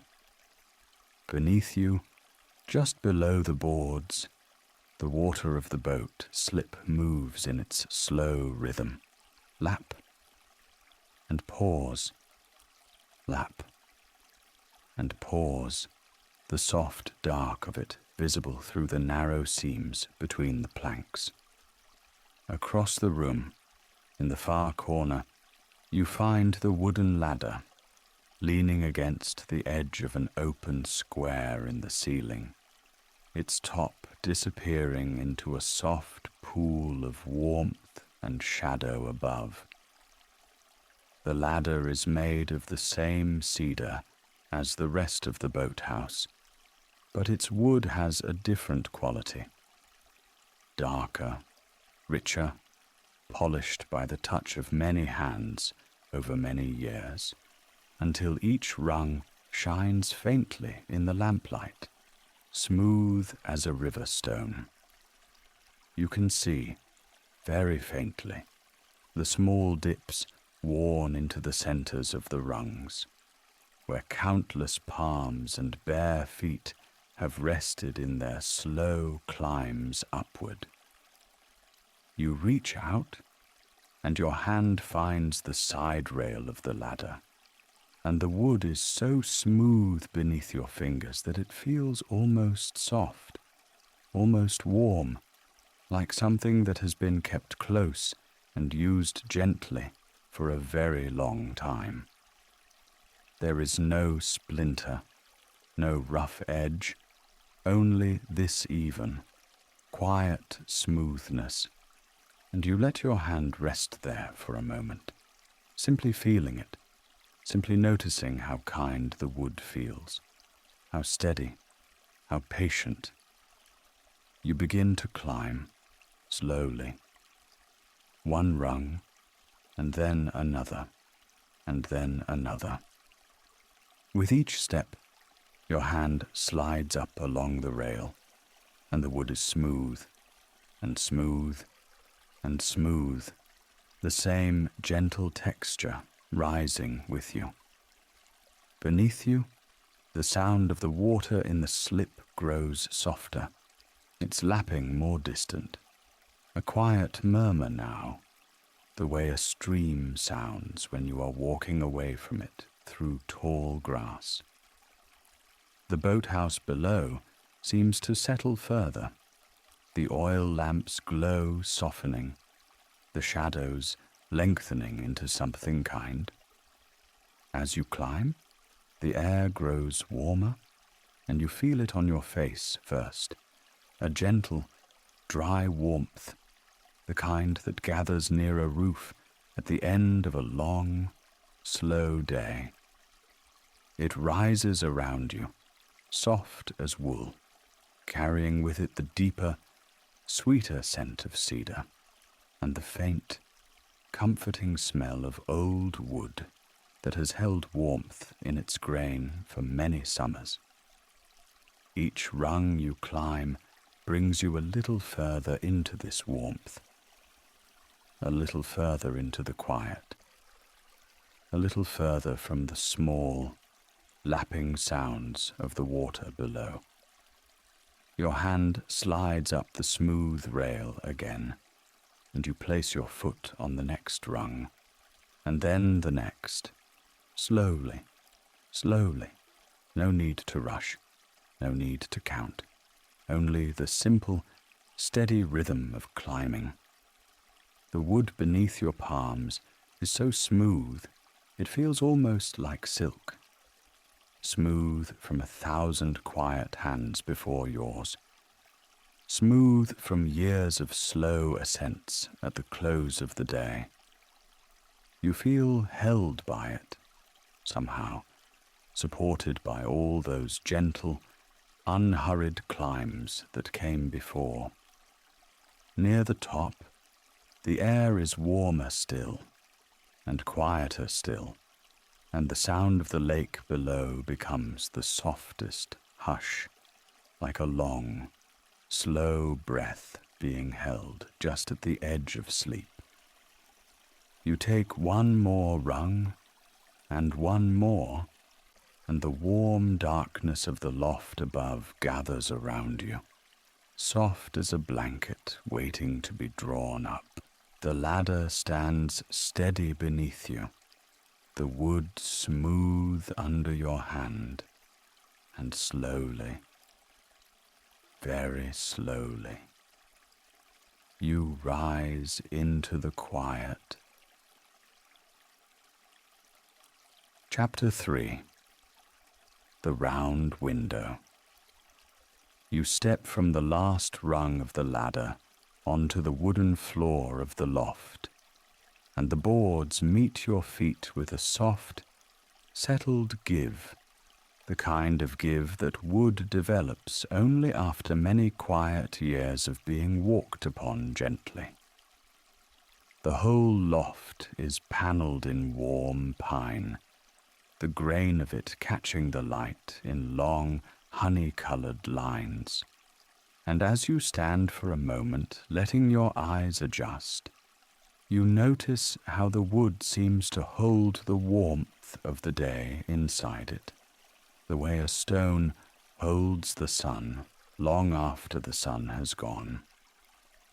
The ceiling slopes low above you, following the pitch of the boathouse roof, and the small space feels safe in the way that small spaces always do, gathered close around you, protective and still. Across the loft, set into the far wall, you see the round window. It is perfectly circular, no larger than a dinner plate, its frame made of the same warm pine as the walls, and beyond its glass, the lake stretches out into the long blue evening. You walk slowly toward it, the boards giving beneath each step with that same soft, settled give, and as you draw close, you see the last violet light of the day moving on the water, soft brush strokes of colour folding into one another. lavender into rose, rose into deep, slow blue. A few of the higher clouds still hold the pink of the sun, but the sun itself has gone, leaving only its long, quiet afterglow. You rest your palm against the glass for a moment, and you find that the glass is cool, very cool, the kind of coolness that has nothing sharp in it, only the gentle stillness of evening air pressed against the other side. You feel the smoothness of it under your hand, the slight, almost imperceptible curve of the old pane, and you watch your breath cloud the surface for just a breath, and fade, and cloud again, and fade. Beyond the window, the lake is barely moving, only the slowest swell, the slowest silver wrinkle traveling across the surface and dissolving into the next. Behind you, on a small bedside table built right into the wall, a single lamp is burning. You turn slowly to take it in. It is a small lamp with a pleated cream shade, and the bulb beneath the shade is one of those soft, warm bulbs that gives off a glow more like candlelight than electric light, and the glow falls in soft rings across the timber bed beside it, and across the folded wool blanket at the foot of the bed, and across the floor in long honey circles that overlap and overlap, layer upon layer of gentle light. You take in the bed slowly, the way you might take in a still life on a wall.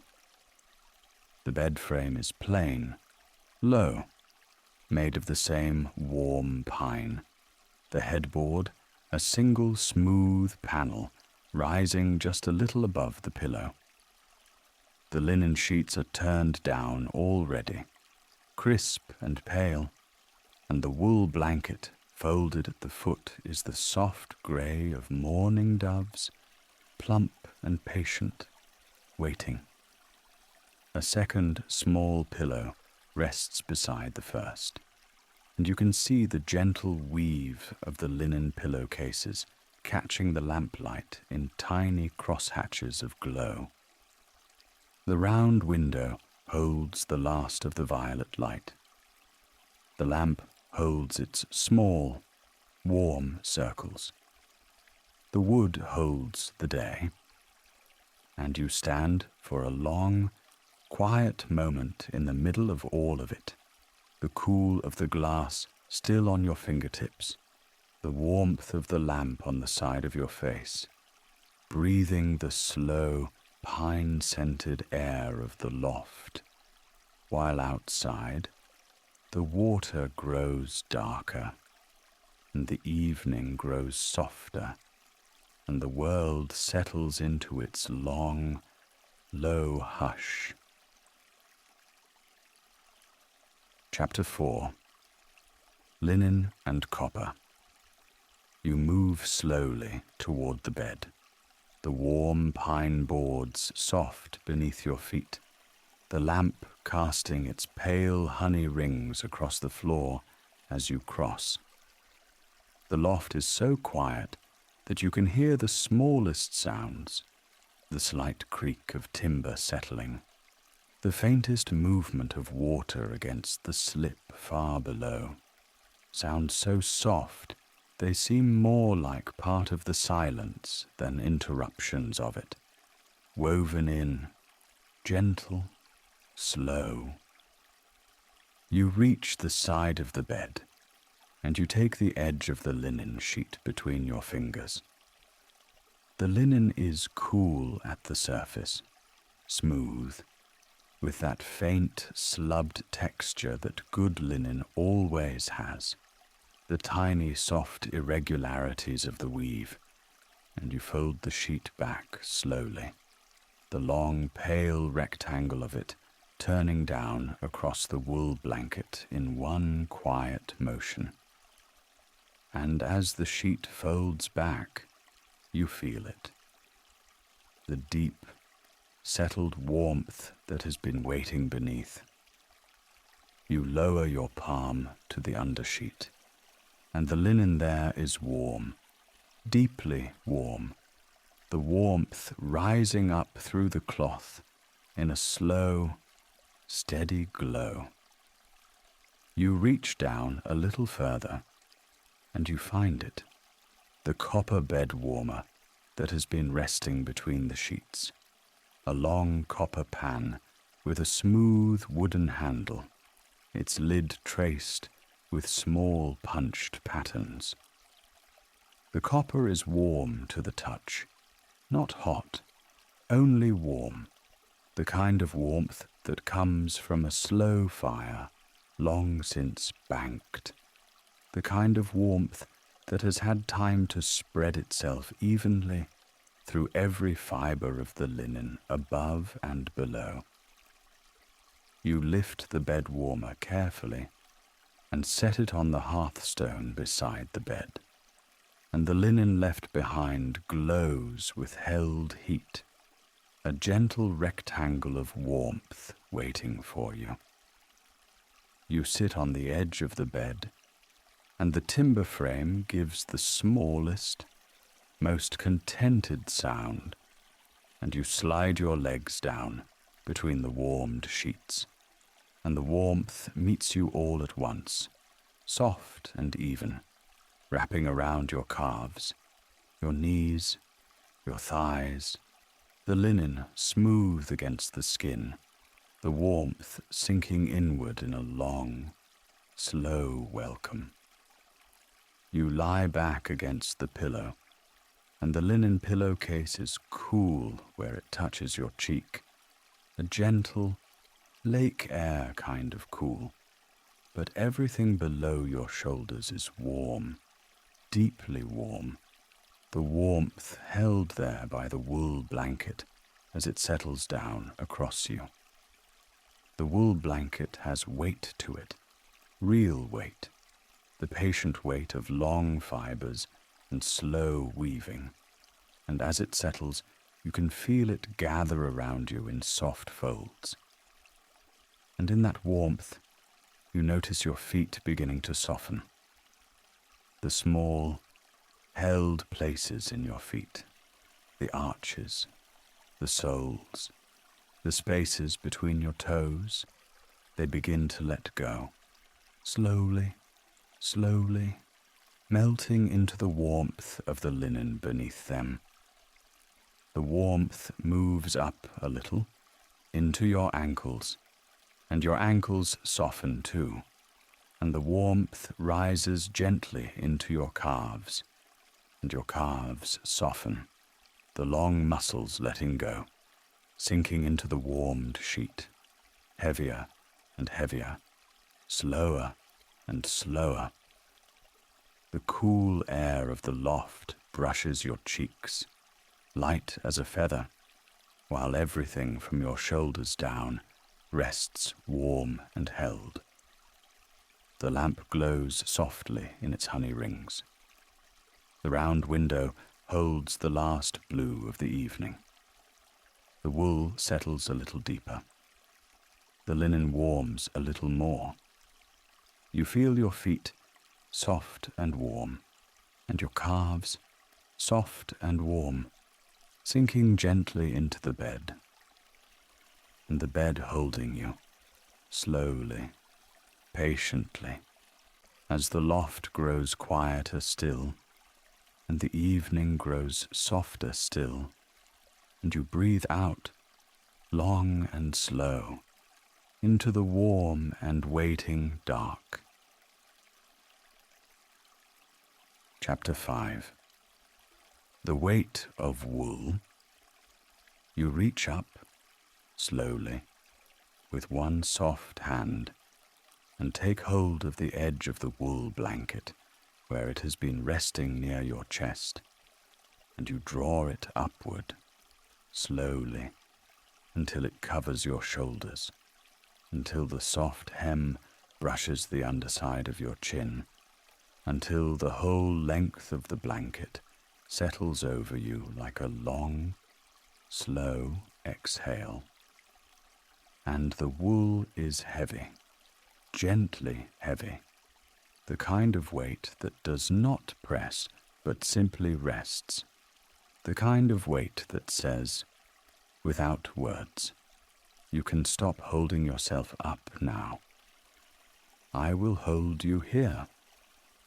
The honest weight of the wool sinks into your shoulders, and your shoulders sink slowly into the mattress, and the mattress receives them softly, the way the lake receives a fallen leaf, without sound, without effort, without hurry.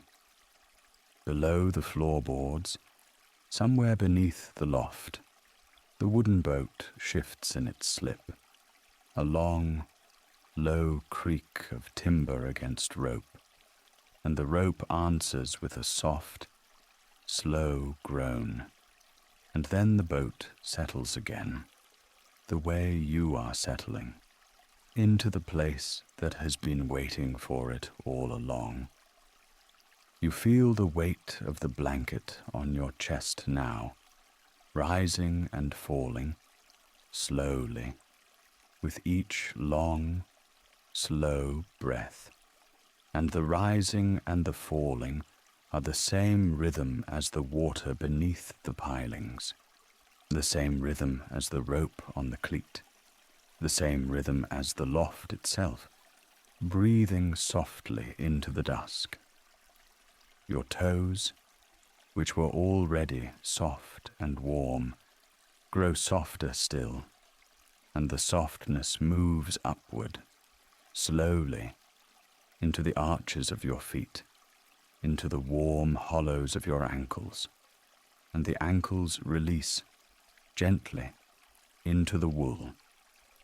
Your calves, which were already heavy, grow heavier still, sinking deeper into the mattress, deeper into the bed, deeper into the loft, and the loft holds them patiently, the way it has held every traveler who has ever come this far up the wooden ladder and laid themselves down. The honest weight of the wool reaches your knees now, and your knees soften, slowly, the small muscles around them unclenching, one by one, like petals letting go. And then the weight reaches your thighs, and your thighs, which have carried you all day, all week, all year, finally let go, finally release into the warm mattress beneath them, finally allow themselves to be held. You feel your hips loosening, slowly, the long muscles along the sides of them softening into the bed, the small muscles deep inside them quieting, one by one, the way candles are blown out, gently, in a long row. Your lower back, which has held so much for so long, sinks now into the wool and the linen and the soft, deep mattress, and the small of your back finds the place that has been shaped for it and rests there, fully, softly, completely. The lamp glows softly in its honey rings. The round window holds the last violet of the evening. The boat below shifts, once more, in its slip, a slow, contented creak, and then is still. The wool presses you, gently, kindly, into the bed, and the bed receives you, slowly, slowly, slowly. You breathe in, long and slow, and the blanket rises with you. You breathe out, longer still, and the blanket settles, deeper, into your chest. Your shoulders are warm. Your hips are warm. Your thighs are warm and heavy and held the whole length of you, from your soft, warm feet to the soft crown of your head, is sinking slowly, patiently, into the loft bed above the boat slip, while the evening grows quieter still, and the wool grows heavier still, and the lake, somewhere below, breathes softly on, without you having to do anything at all. Chapter 6. The Lake Breathing. And now, as you lie here, held by the wool, held by the linen, held by the soft, deep mattress, you begin to notice the sounds beneath you, slowly, one by one, the way you might notice stars appearing in a slow, darkening sky.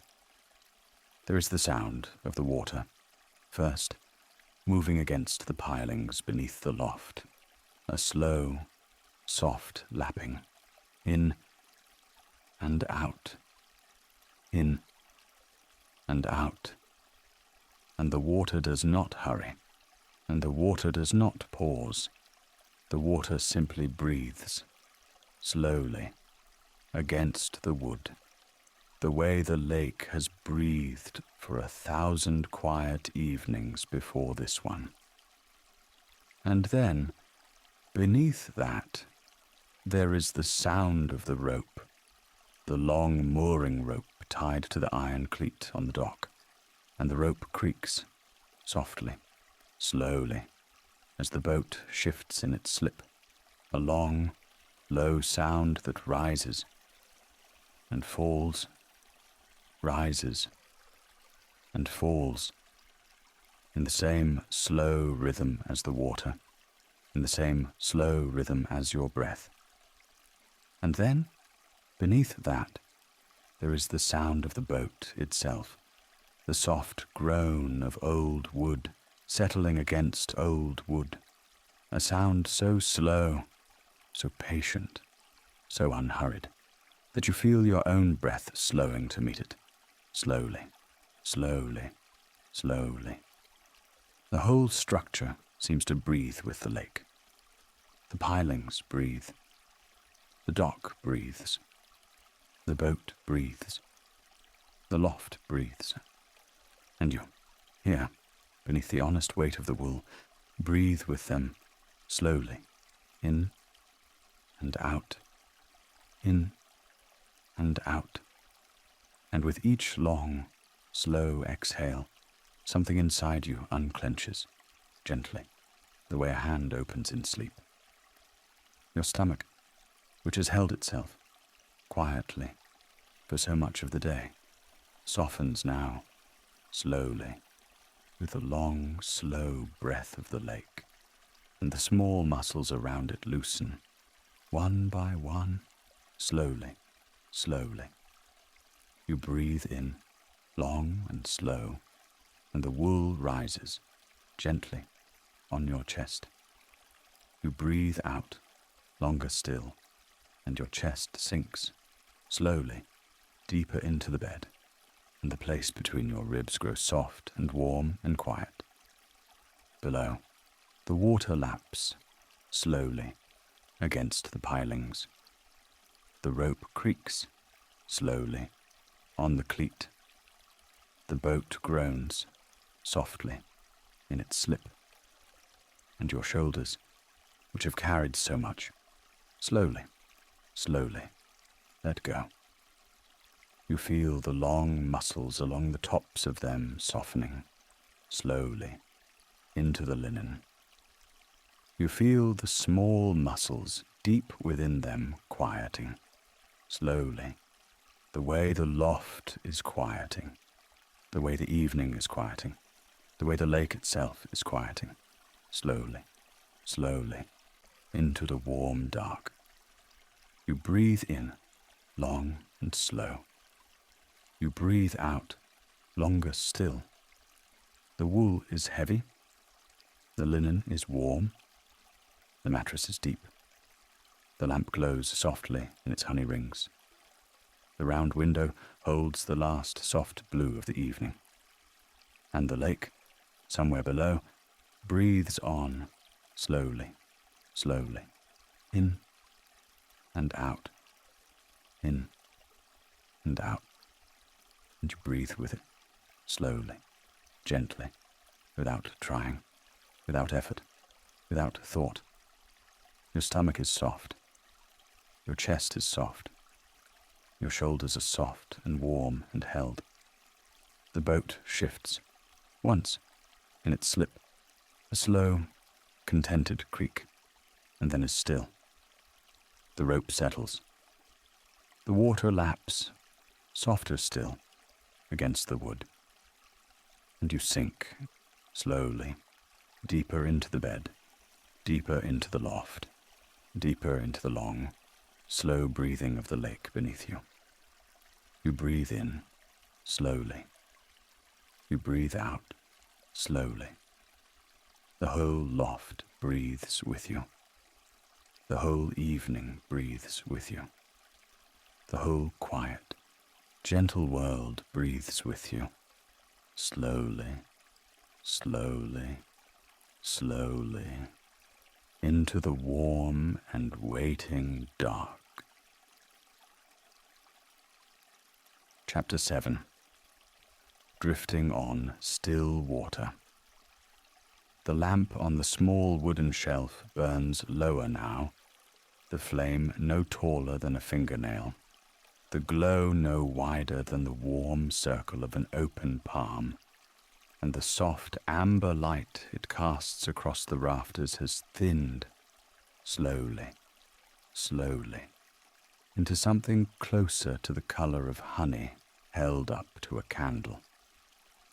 The loft is quieter than it was, and quieter still than that, the kind of quiet that settles into the wood itself, into the beams above you, into the soft folds of the quilt, into the slow, easy rise and fall of your own chest. You feel the warm weight of the quilt resting across you, soft and patient, and you feel the pillow beneath your head, softening, somehow, the longer you rest against it, as if the cotton itself were learning the shape of you, slowly, slowly, and welcoming you down. Below, the boat shifts in its slip, once a slow, contented creak of wood against wood, and the water answers, lapping gently, almost lazily, against the underside of the dock.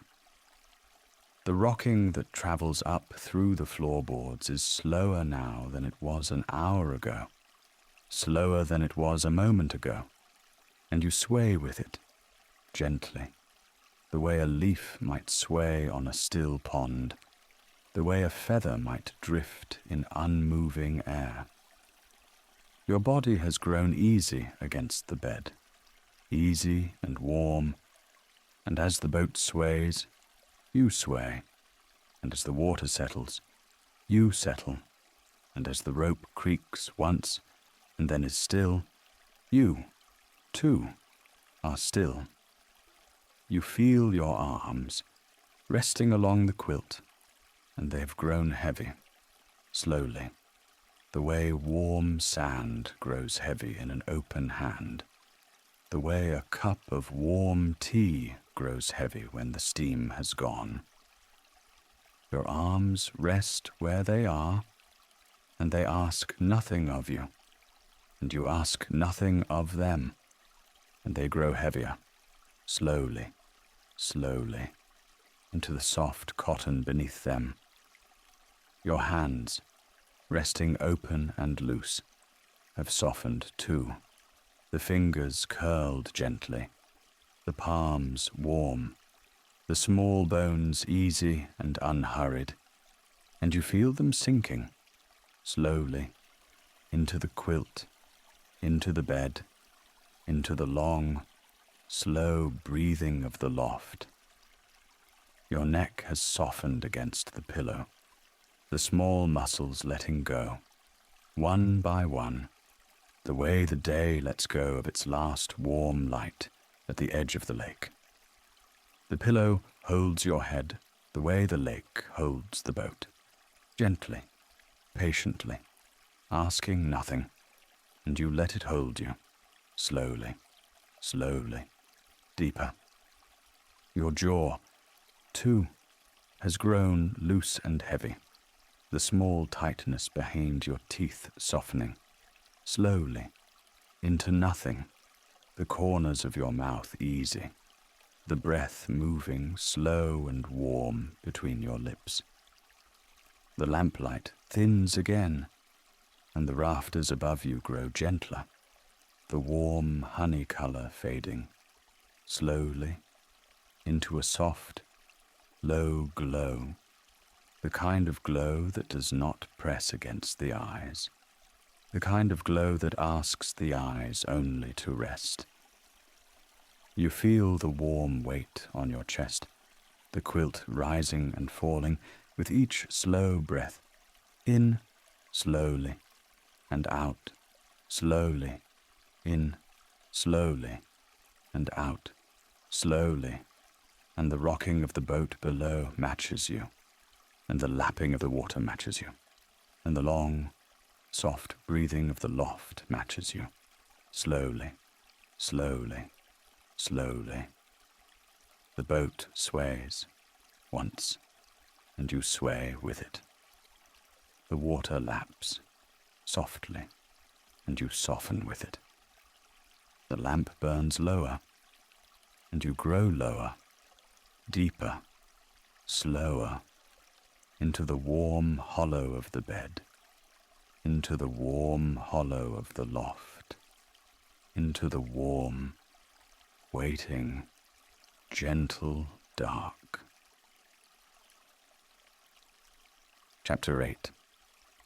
Beneath the rafters.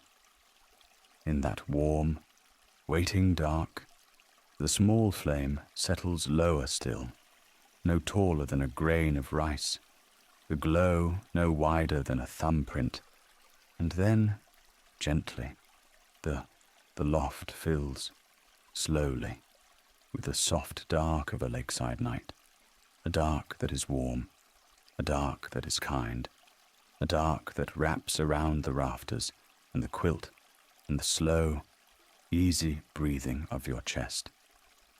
You breathe in, slowly. You breathe out, slowly. The loft breathes with you. The lake breathes with you. The whole quiet, gentle world breathes with you, slowly, slowly, slowly. Your forehead, where the day once gathered, has softened completely, the small tightness behind your brow easing, slowly, into the warm pillow, into the warm dark. Your eyelids, heavy and warm, rest closed without effort, without weight, without thought, the way still water rests at the edge of a quiet shore. Your whole face, slowly, has grown soft, slowly, has grown easy, slowly, has let go. The boat below rocks, once, slowly, and the water answers, softly, and the rope settles, gently, and is still. You rock with it, slowly, and you settle with it, gently, and you, too, are still. The warmth of the quilt, the softness of the pillow, the slow rise and fall of your chest. In, slowly. Out, slowly. Your shoulders rest, heavy and warm. Your arms rest, heavy and warm. Your hands rest, heavy and warm. Your chest rises, slowly, and falls, slowly. Your back, your hips, your legs, all heavy, all warm, all let go, slowly, into the soft hollow of the bed. The dark above the rafters is soft. The dark below the loft is soft. The dark within is soft and warm and kind. In, slowly. Out, slowly. The boat sways, once. The water laps, softly. The loft breathes, slowly. You breathe, slowly. You sway, slowly. You soften, slowly. You let go, slowly, completely, into the warm and waiting dark. In, slowly. Out, slowly. The lake holds the boat. The boat holds the slip. The slip holds the loft. The loft holds you, gently, gently, gently, into sleep. In, slowly. Out, slowly. Sleep. In, slowly. Out, slowly.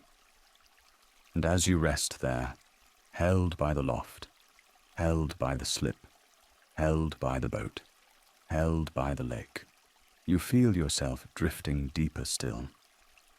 The edges of the room soften. The walls grow quiet. Time loosens its grip on you, the way a hand loosens around a smooth, warm stone. You don't need to go anywhere. You don't need to do anything. You are already here, already held, already breathing in time with the water below. And somewhere in that softness, something small and gentle shifts. The round window above your pillow has been propped open all along. You hadn't noticed until now. The night leans in, slowly. The lake leans in, slowly. And the only world that remains is the sound of water meeting wood. Again, and again, and again. In, slowly. Out, slowly. Chapter 1. The open window. You climb the last few rungs of the wooden ladder, each step worn smooth by years of quiet hands, and you settle yourself into the loft bed, tucked beneath the round window at the gable end of the old boathouse. The mattress sinks gently around you, soft as a held breath, and the quilt that has been folded across the foot of the bed unfolds with a hush of cotton against linen as you draw it slowly up to your shoulders. Someone has propped the round window open before you arrived, just a hand's width, and the cool night air drifts in across your face in long, unhurried currents, carrying the scent of water and old cedar and the faint mineral sweetness of stone warmed by the day, and now slowly cooling. You can hear the lake speaking to itself below, water meeting wood in a rhythm that feels older than the boathouse itself, older perhaps than the trees that hold the shoreline together, older than anything you might be asked to remember. The moon is somewhere out there beyond the rafters, low and patient, and its light finds its way through the round window in a single pale shape that lies across the wooden beams above you. The beams are dark with age, knotted, soft-edged, and the moonlight pools along them like spilled milk, slow to settle, slow to fade.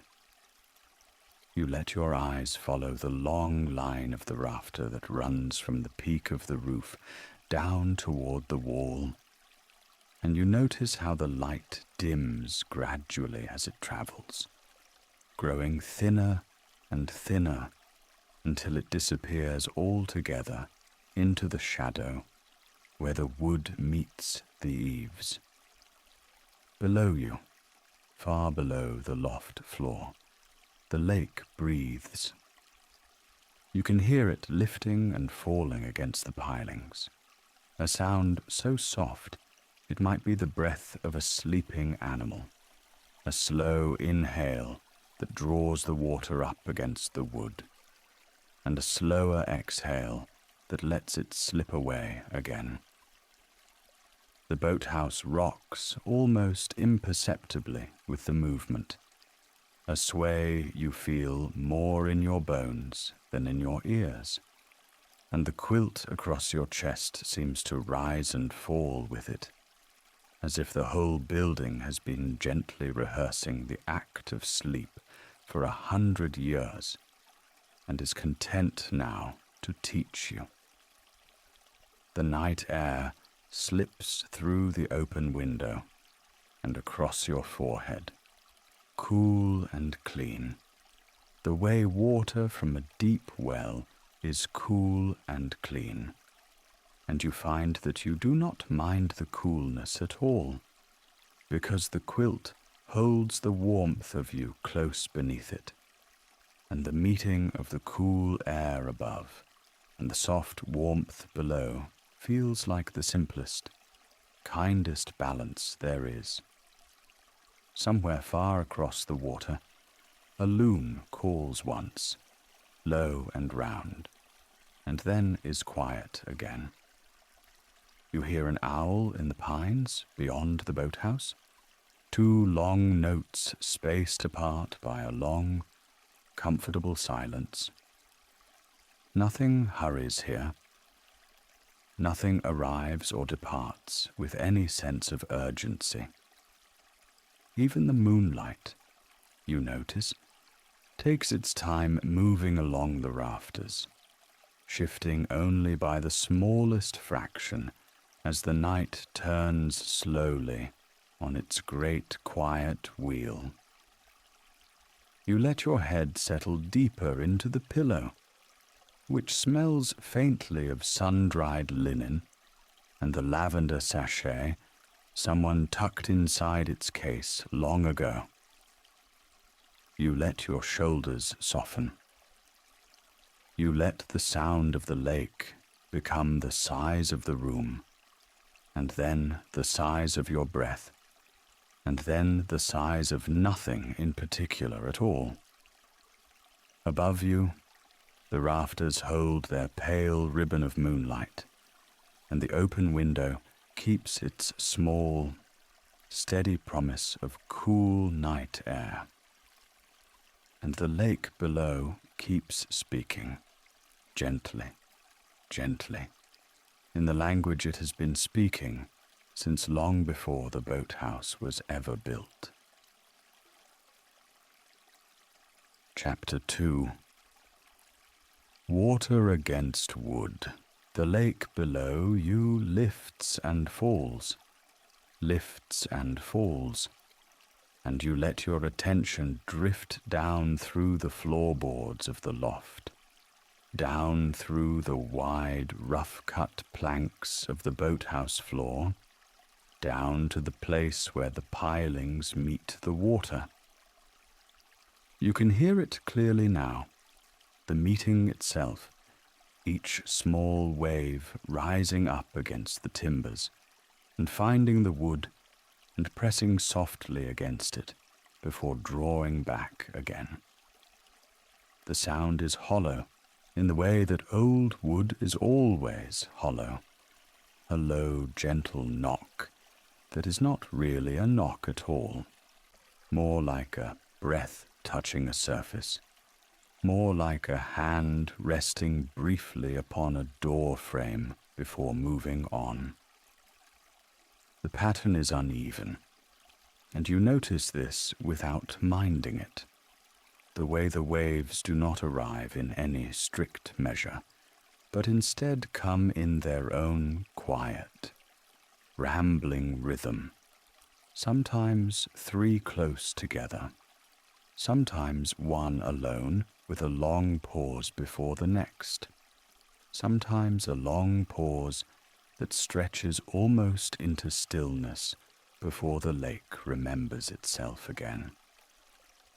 There is no count to keep here, no rhythm to follow with any part of your mind, and this is the kindest thing about it, that the sound asks nothing of you, only offers itself, again and again and again, in a way that feels endless and yet never tiring.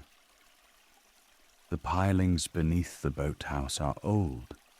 You can tell from the sound of them, the way the water meets them with a softness that only comes after many, many years of meeting. The wood has learned the shape of the water, and the water has learned the shape of the wood, and they speak now in a language they have invented together, a slow vocabulary of small hollow tones and damp wooden sighs, and the smallest creaks where the beams shift to accommodate the gentle weight of the lake against them. You breathe in slowly, and you notice the scent of damp pine drifting up from the planks below, that resinous, woodsy fragrance that grows richer when the wood is near to water. It mixes with the cooler scent that drifts in through the round window above you, and together they make the air of the loft feel thick and soft, the way a forest feels in the hour before dawn, the way the inside of a wooden chest feels when you lift its lid after a long winter. You breathe out slowly, and the air leaving you seems to join the small breath of the lake below, and the soft creak of the beams in the rafters above, and all of it together becomes a single quiet conversation that you are no longer separate from. A wave touches the piling and is gone. A beam shifts somewhere in the wall and gives a low, comfortable creak. A wave touches the piling again, lower this time, softer. The boathouse settles around you, its old timbers loosening into the night, the way shoulders loosen at the end of a long day. You hear the water draw back, the small suck of it as it slips away from the wood, and then the patient gathering as it returns, and then the soft, hollow meeting once more. It is a pattern without ever being a pattern, a rhythm without ever insisting on being one. You let your attention rest there, in that uneven, endless repetition, the way you might rest your hand on the warm back of a sleeping cat, lightly, without holding. The lake breathes, the wood listens, the wood breathes, the lake listens, and you, somewhere between them, breathe too, and listen, and let the boathouse hold you above the slow, dark, lapping water, where nothing is asked, and nothing is hurried, and the night is long, and kind, and full of soft, hollow sounds. Chapter 3. The distant bell. Somewhere out across the water, far enough away that the sound seems to belong less to the world and more to the air itself, a church bell tolls. Once, a single low note that drifts across the surface of the lake the way a leaf might drift, slow and unhurried, with no particular destination. And then it falls silent again, leaving behind only the soft hush of the night, the gentle, almost imperceptible movement of water beneath the boathouse, the wood breathing, the lake breathing, the night holding its long, gentle pause. You let the sound move through you without trying to follow it. It came from somewhere on the far shore, perhaps from a small white chapel tucked among the pines, perhaps from a steeple you have never seen and will never see. And it doesn't matter, because the bell wasn't ringing for anything. It was simply ringing, the way the wind sometimes simply moves, the way water sometimes simply laps against old wood, without purpose, without urgency, without asking anything of anyone. The single note seems to linger in the air long after it should have faded, settling into the soft layers of the night, the way mist settles into the low places of a meadow at dusk, gathering, pooling, going nowhere. And you find that you are listening to the silence afterward more than you listened to the bell itself, listening to the way the night closed around the sound and folded it gently back into the dark. And then, beneath that silence, beneath the soft, slow breathing of the water and the soft, slow creaking of the boathouse, you catch another sound. Low, hollow, patient. The long, unhurried call of an owl somewhere deep in the pines. A sound shaped almost like a question that doesn't need answering. Two soft notes spaced evenly apart, drifting out across the trees and over the lake and into the quiet hollow of the boathouse where you lie. The owl calls again, after a small, generous pause, and the sound is older than the bell, older than the boathouse, older than the worn boards beneath you, and it carries with it the deep, mossy smell of pines after dark, the scent of bark and resin and slow-growing things, of needles softening on the forest floor, of wind moving through high branches with a hush that is half whisper, half sigh. You imagine the owl perched somewhere on a long, pale branch, its eyes half closed, the feathers along its breast, lifting and settling with each soft breath. And you feel, in some quiet way, that you and the owl are doing the same thing. Resting in the dark, listening, breathing, asking nothing of the night. The bell does not ring again. The owl calls once more, even softer than before, and then the pines take the sound back into themselves, and there is only the lake, only the boathouse, only the long, lapping, lullaby breath of the water beneath you. In and out, in and out, and the wood listens, and the lake listens, and you listen too, drowsily, without effort, without expectation. Somewhere in the distance, a small wave touches the shore and is gone. Somewhere in the pines, a needle falls without sound. Somewhere a star, very faint, moves slowly across a slow black sky.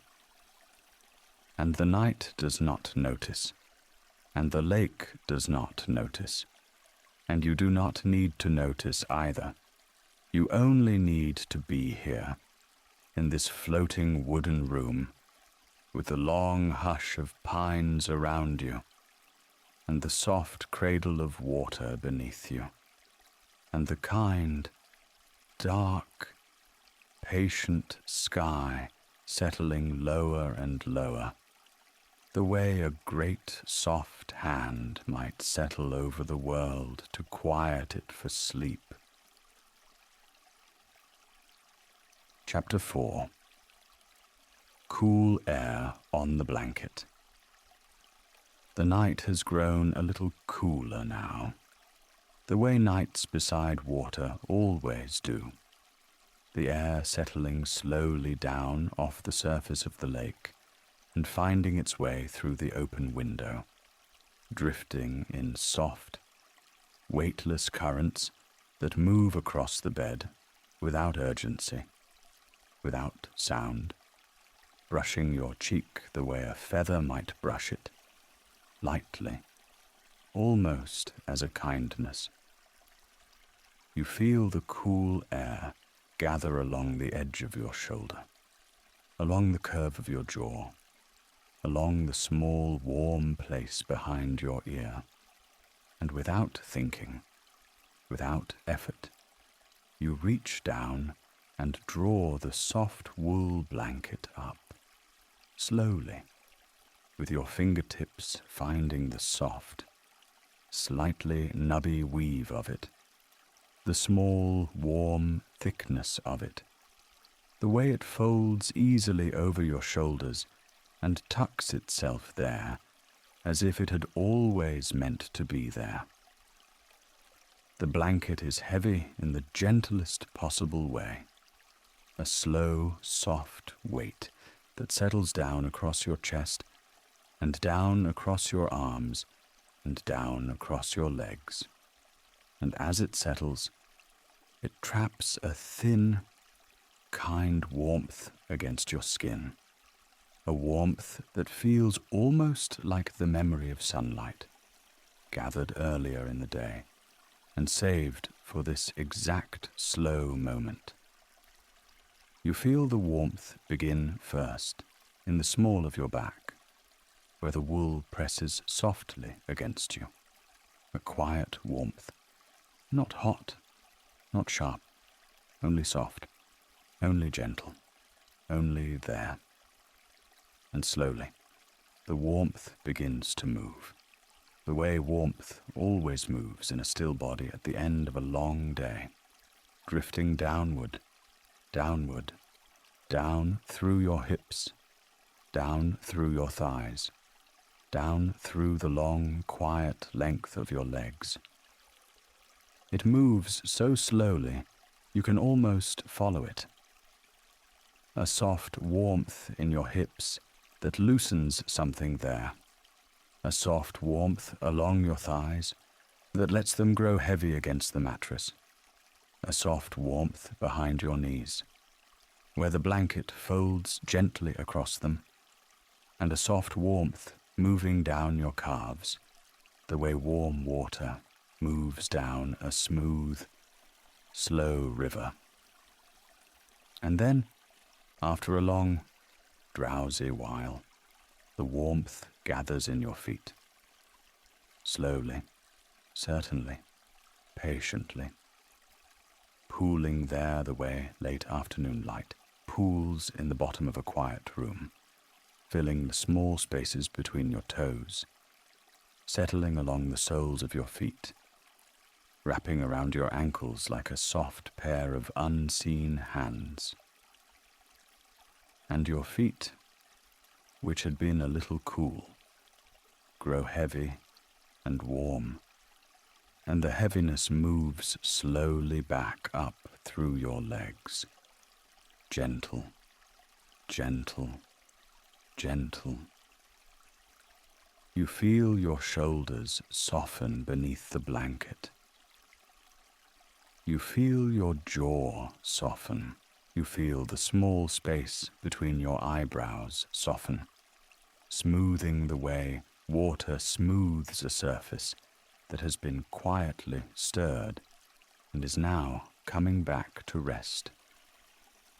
And the cool night air keeps moving softly across your cheek, a small reminder of the world outside, while the warmth keeps gathering inside the wool, and the two together hold you in a perfect, drowsy balance, cool above, warm below, light around your face, weight along your body.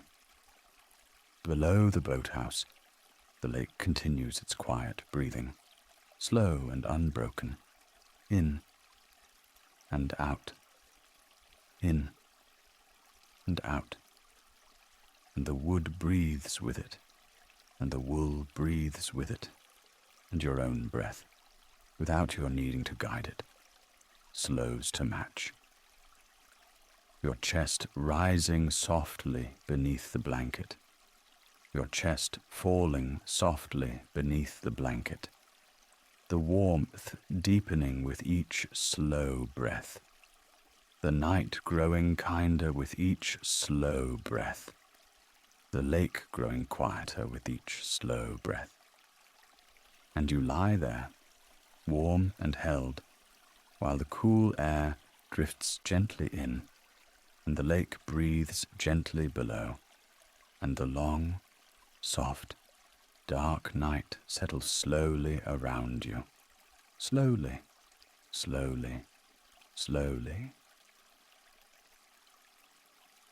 Chapter 5.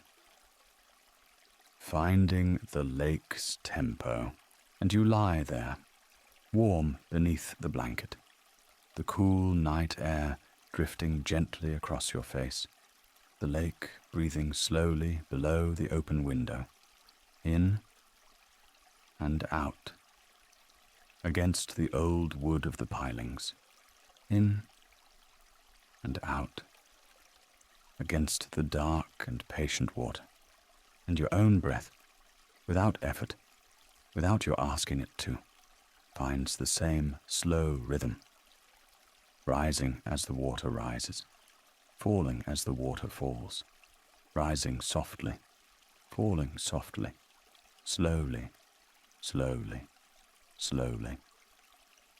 And as your breath slows, a gentle warmth begins to gather at your feet, soft as a folded quilt, soft as the last of the day's sun resting in the floorboards, and it settles there for a long, slow moment, warming the soles of your feet, warming your toes one by one, easing the small bones, softening the arches, melting any last small holding into the warmth of the bed. And you feel your feet grow heavy, gently heavy, comfortably heavy, sinking just a little deeper into the soft mattress beneath you.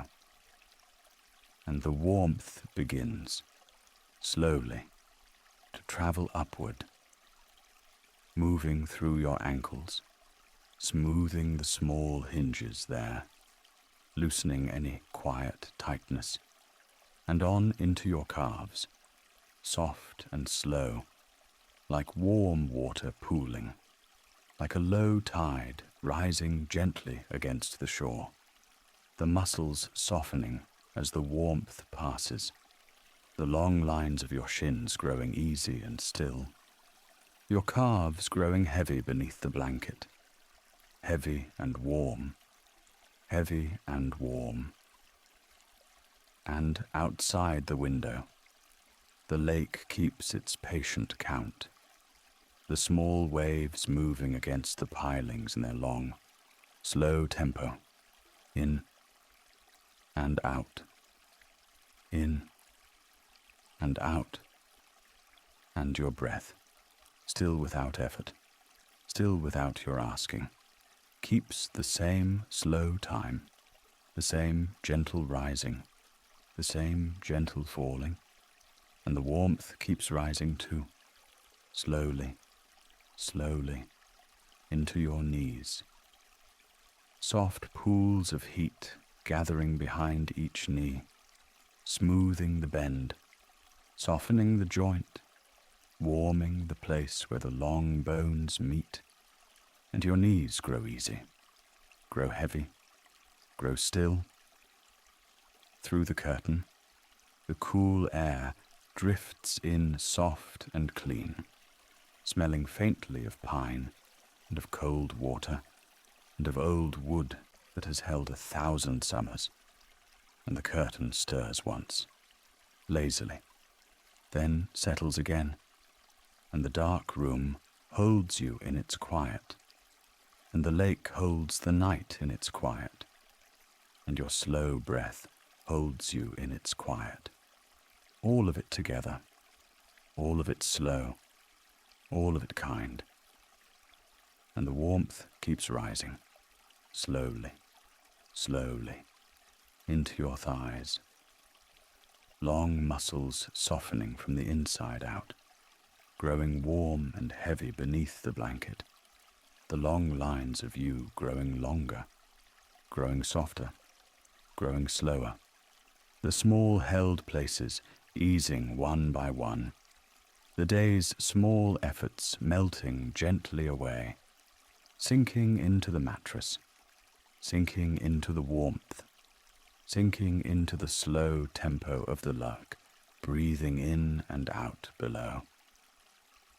And you notice, without trying to notice, that your chest is rising more slowly now, falling more slowly now, the breath deepening on its own, the breath slowing on its own, matching the waves, matching the wood, matching the long, slow, patient count of the dark water against the pilings.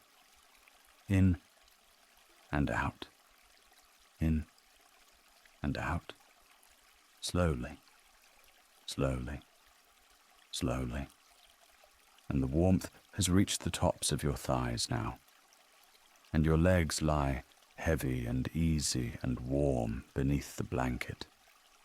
Every place it has touched grown softer, every place it has passed grown still, and there is nothing to do, nothing to hold, nothing to keep. Only the lake breathing softly below the open window, only the cool air drifting softly across your face, only the slow, slow rising and falling of your own quiet breath, slowly, slowly, slowly. Chapter 6. Soft edges. And the warmth keeps rising, slowly, slowly, with no hurry at all, with no need to arrive anywhere, only moving the way the lake moves, the way the slow breath moves, the way the long night moves around you, rising gently from your warm and heavy legs, gathering now at the small of your back, pooling there like sun-warmed water, easing the long curve of your spine, softening the place where the day is most often held. And it spreads, slowly, into your belly, a soft and steady warmth, rising and falling with each slow breath, rising as the lake rises, falling as the lake falls, your belly growing soft, growing easy, growing warm beneath the blanket. And somewhere far down the shore, the small bell that rang once does not ring again, and somewhere in the pines, the owl that called twice falls quiet, and the small frogs grow quieter still, and the night begins to fold its small sounds gently away, one by one, slowly, slowly. And the warmth keeps rising, slowly, into your chest, a wide and gentle heat blooming behind your ribs, and your chest rises softly beneath the blanket. Your chest falls softly beneath the blanket, deeper now, slower now, in and out, in and out. And each slow breath softens the space behind your ribs a little more, and each slow breath lets a little more of the day go, slowly, slowly, slowly.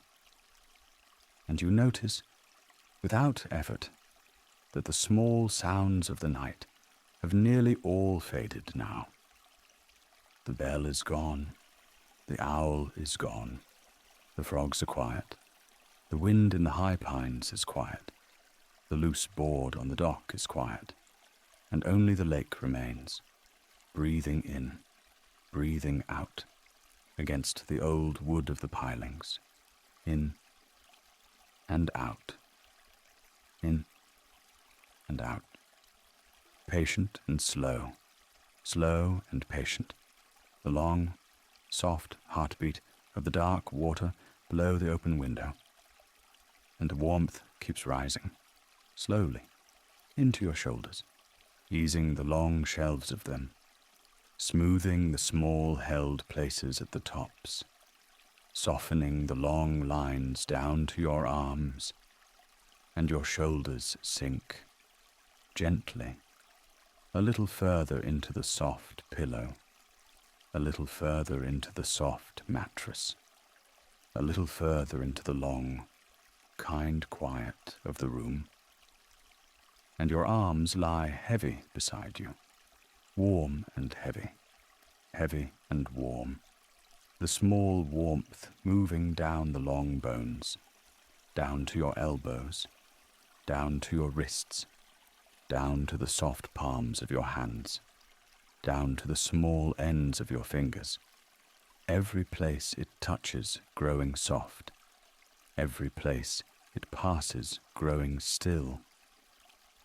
And the cool air drifts in through the open window, soft as a folded sheet, soft as a hand smoothing the air, and the curtain stirs once, slowly, then settles, and the lake breathes softly below, and your chest rises softly above, and the two slow rhythms move together now, the same long tempo, the same long count, the same long, soft, slow breathing in and breathing out, slowly, slowly, slowly, and the edges of you grow soft, the edges of your legs, soft and warm beneath the blanket, the edges of your back, soft against the mattress, the edges of your shoulders, soft against the pillow, the edges of your hands, soft and still beside you. Soft edges, kind edges, quiet edges. And the dark room holds you gently, and the lake holds the night gently, and the night holds the small wooden room gently, all of it slow, all of it kind, all of it warm. And there is only the lake now, breathing in, breathing out, against the old wood, slowly, slowly, slowly. Chapter 7. Only the waves. And there is only the lake now, breathing in, breathing out, against the old wood, slowly, slowly, slowly. And you are listening without trying to listen, hearing without reaching for the sound, letting it come in and letting it go out, the way the water comes in and goes out, the way the night comes in through the open window and goes out again, soft and slow and kind. And somewhere behind your eyes, a small warmth has settled. A quiet, gentle warmth resting at your temples, resting at the soft corners of your jaw, resting along the line where your cheek meets the pillow. And the warmth is not bright, not heavy, only present, only there, the way a candle in another room is there, glowing without asking anything of you, glowing only because that is what it does. Slowly, the muscles at your temples are letting go. Slowly, the small held places near your eyes are softening, releasing, sinking. Slowly, your jaw is unclenching. Your tongue is resting low and easy in your mouth. Your lips are parted just barely, just enough for the slow, soft breath to find its way. And the softness is moving, gently, gently, down through the long muscles of your neck, down into the warm shape of your shoulders, down into the heavy quiet of your arms. And the waves keep their count for you. In and out, in and out. Again and again and again, asking nothing in return. And you do not have to count. You do not have to remember. You do not have to do anything at all, because the lake is doing it for you now. The lake is keeping the rhythm for you now. The lake is breathing for you now, slowly, slowly, slowly. Your eyelids are weightless, so soft, so heavy, so weightless all at once. The small muscles around your eyes are letting go, one by one, the way petals fall from a flower at the end of a long, warm day. And there is no thought now, none worth holding, none worth turning over, none worth following. Only the long, slow breath, only the warmth resting in your jaw, only the warmth resting behind your eyes. And the warmth is moving slowly, gently, down into your chest, softening the small places between your ribs, softening the long muscles along your back, softening the wide, quiet space behind your heart. And it travels lower, softer, slower, into the warm hollow of your belly, where the breath comes in and goes out, where the breath comes in and goes out, slowly, slowly, slowly. And the waves keep counting. In and out, in and out. And the old wood of the cabin holds the sound, the way old wood holds warmth, gently, patiently, never letting it go all at once. And the curtain at the window stirs once, and stills, and stirs once more, soft as breath, soft as nothing at all. Your hips are heavy now, sinking gently into the mattress. Your legs are heavy now, soft and long and resting. The long muscles of your thighs are letting go, slowly, slowly. The smaller muscles behind your knees are softening, slowly, slowly. Your calves are warm and quiet, your ankles loose and easy, your feet slow and still beneath the blanket. And there is only the lake, breathing in, breathing out.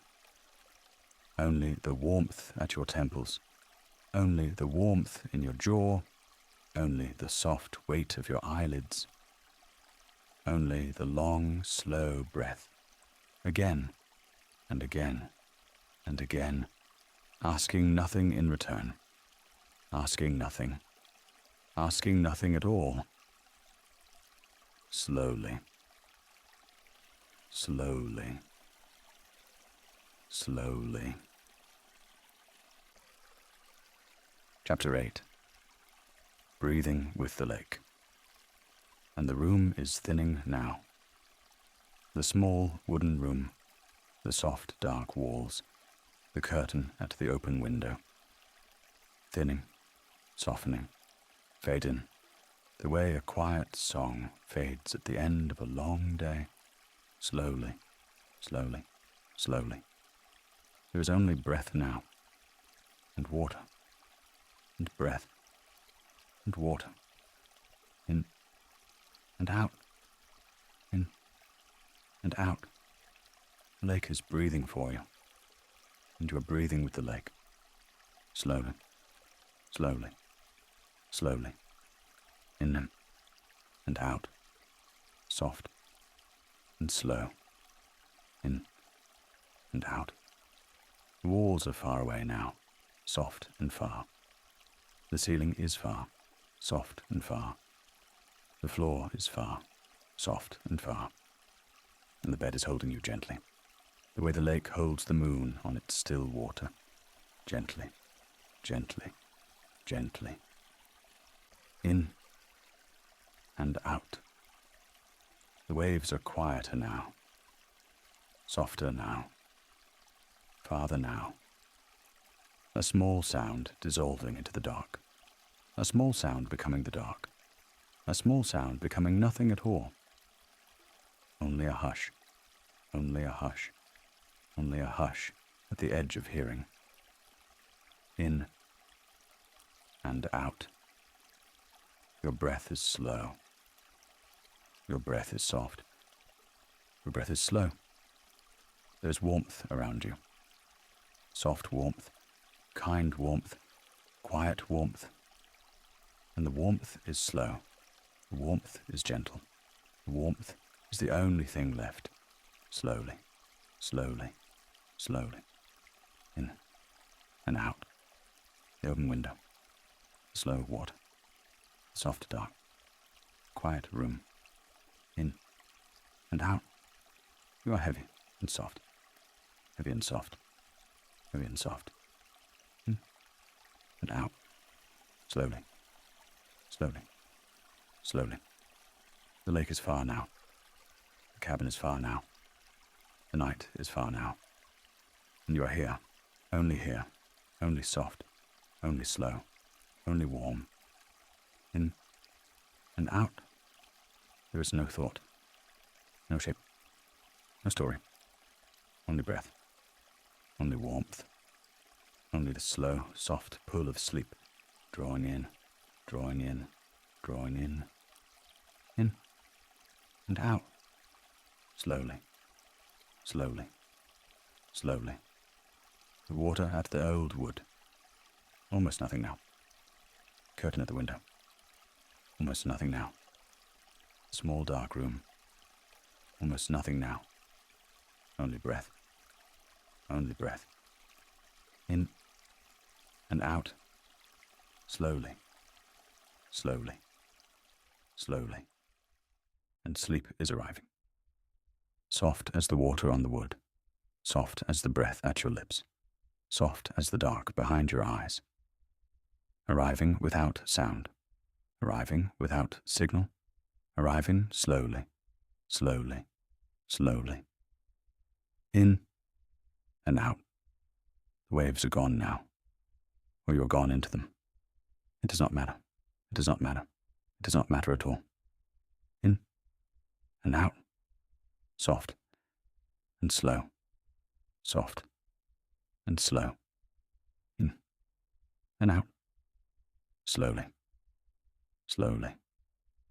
Slowly. The night is holding you gently. The dark is holding you gently. The soft, warm quiet is holding you gently. And the breath comes in, and the breath goes out, and the breath comes in, and the breath goes out. Slowly, slowly, slowly. In and out. In and out. Slowly, slowly, slowly. Sleep now. Soft sleep. Slow sleep. Warm, kind, Quiet sleep.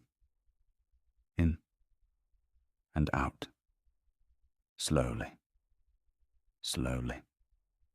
Slowly. Thank you for listening. If you enjoyed tonight's stories, let me know in the comments. Which one was your favorite? Sweet dreams. And I'll see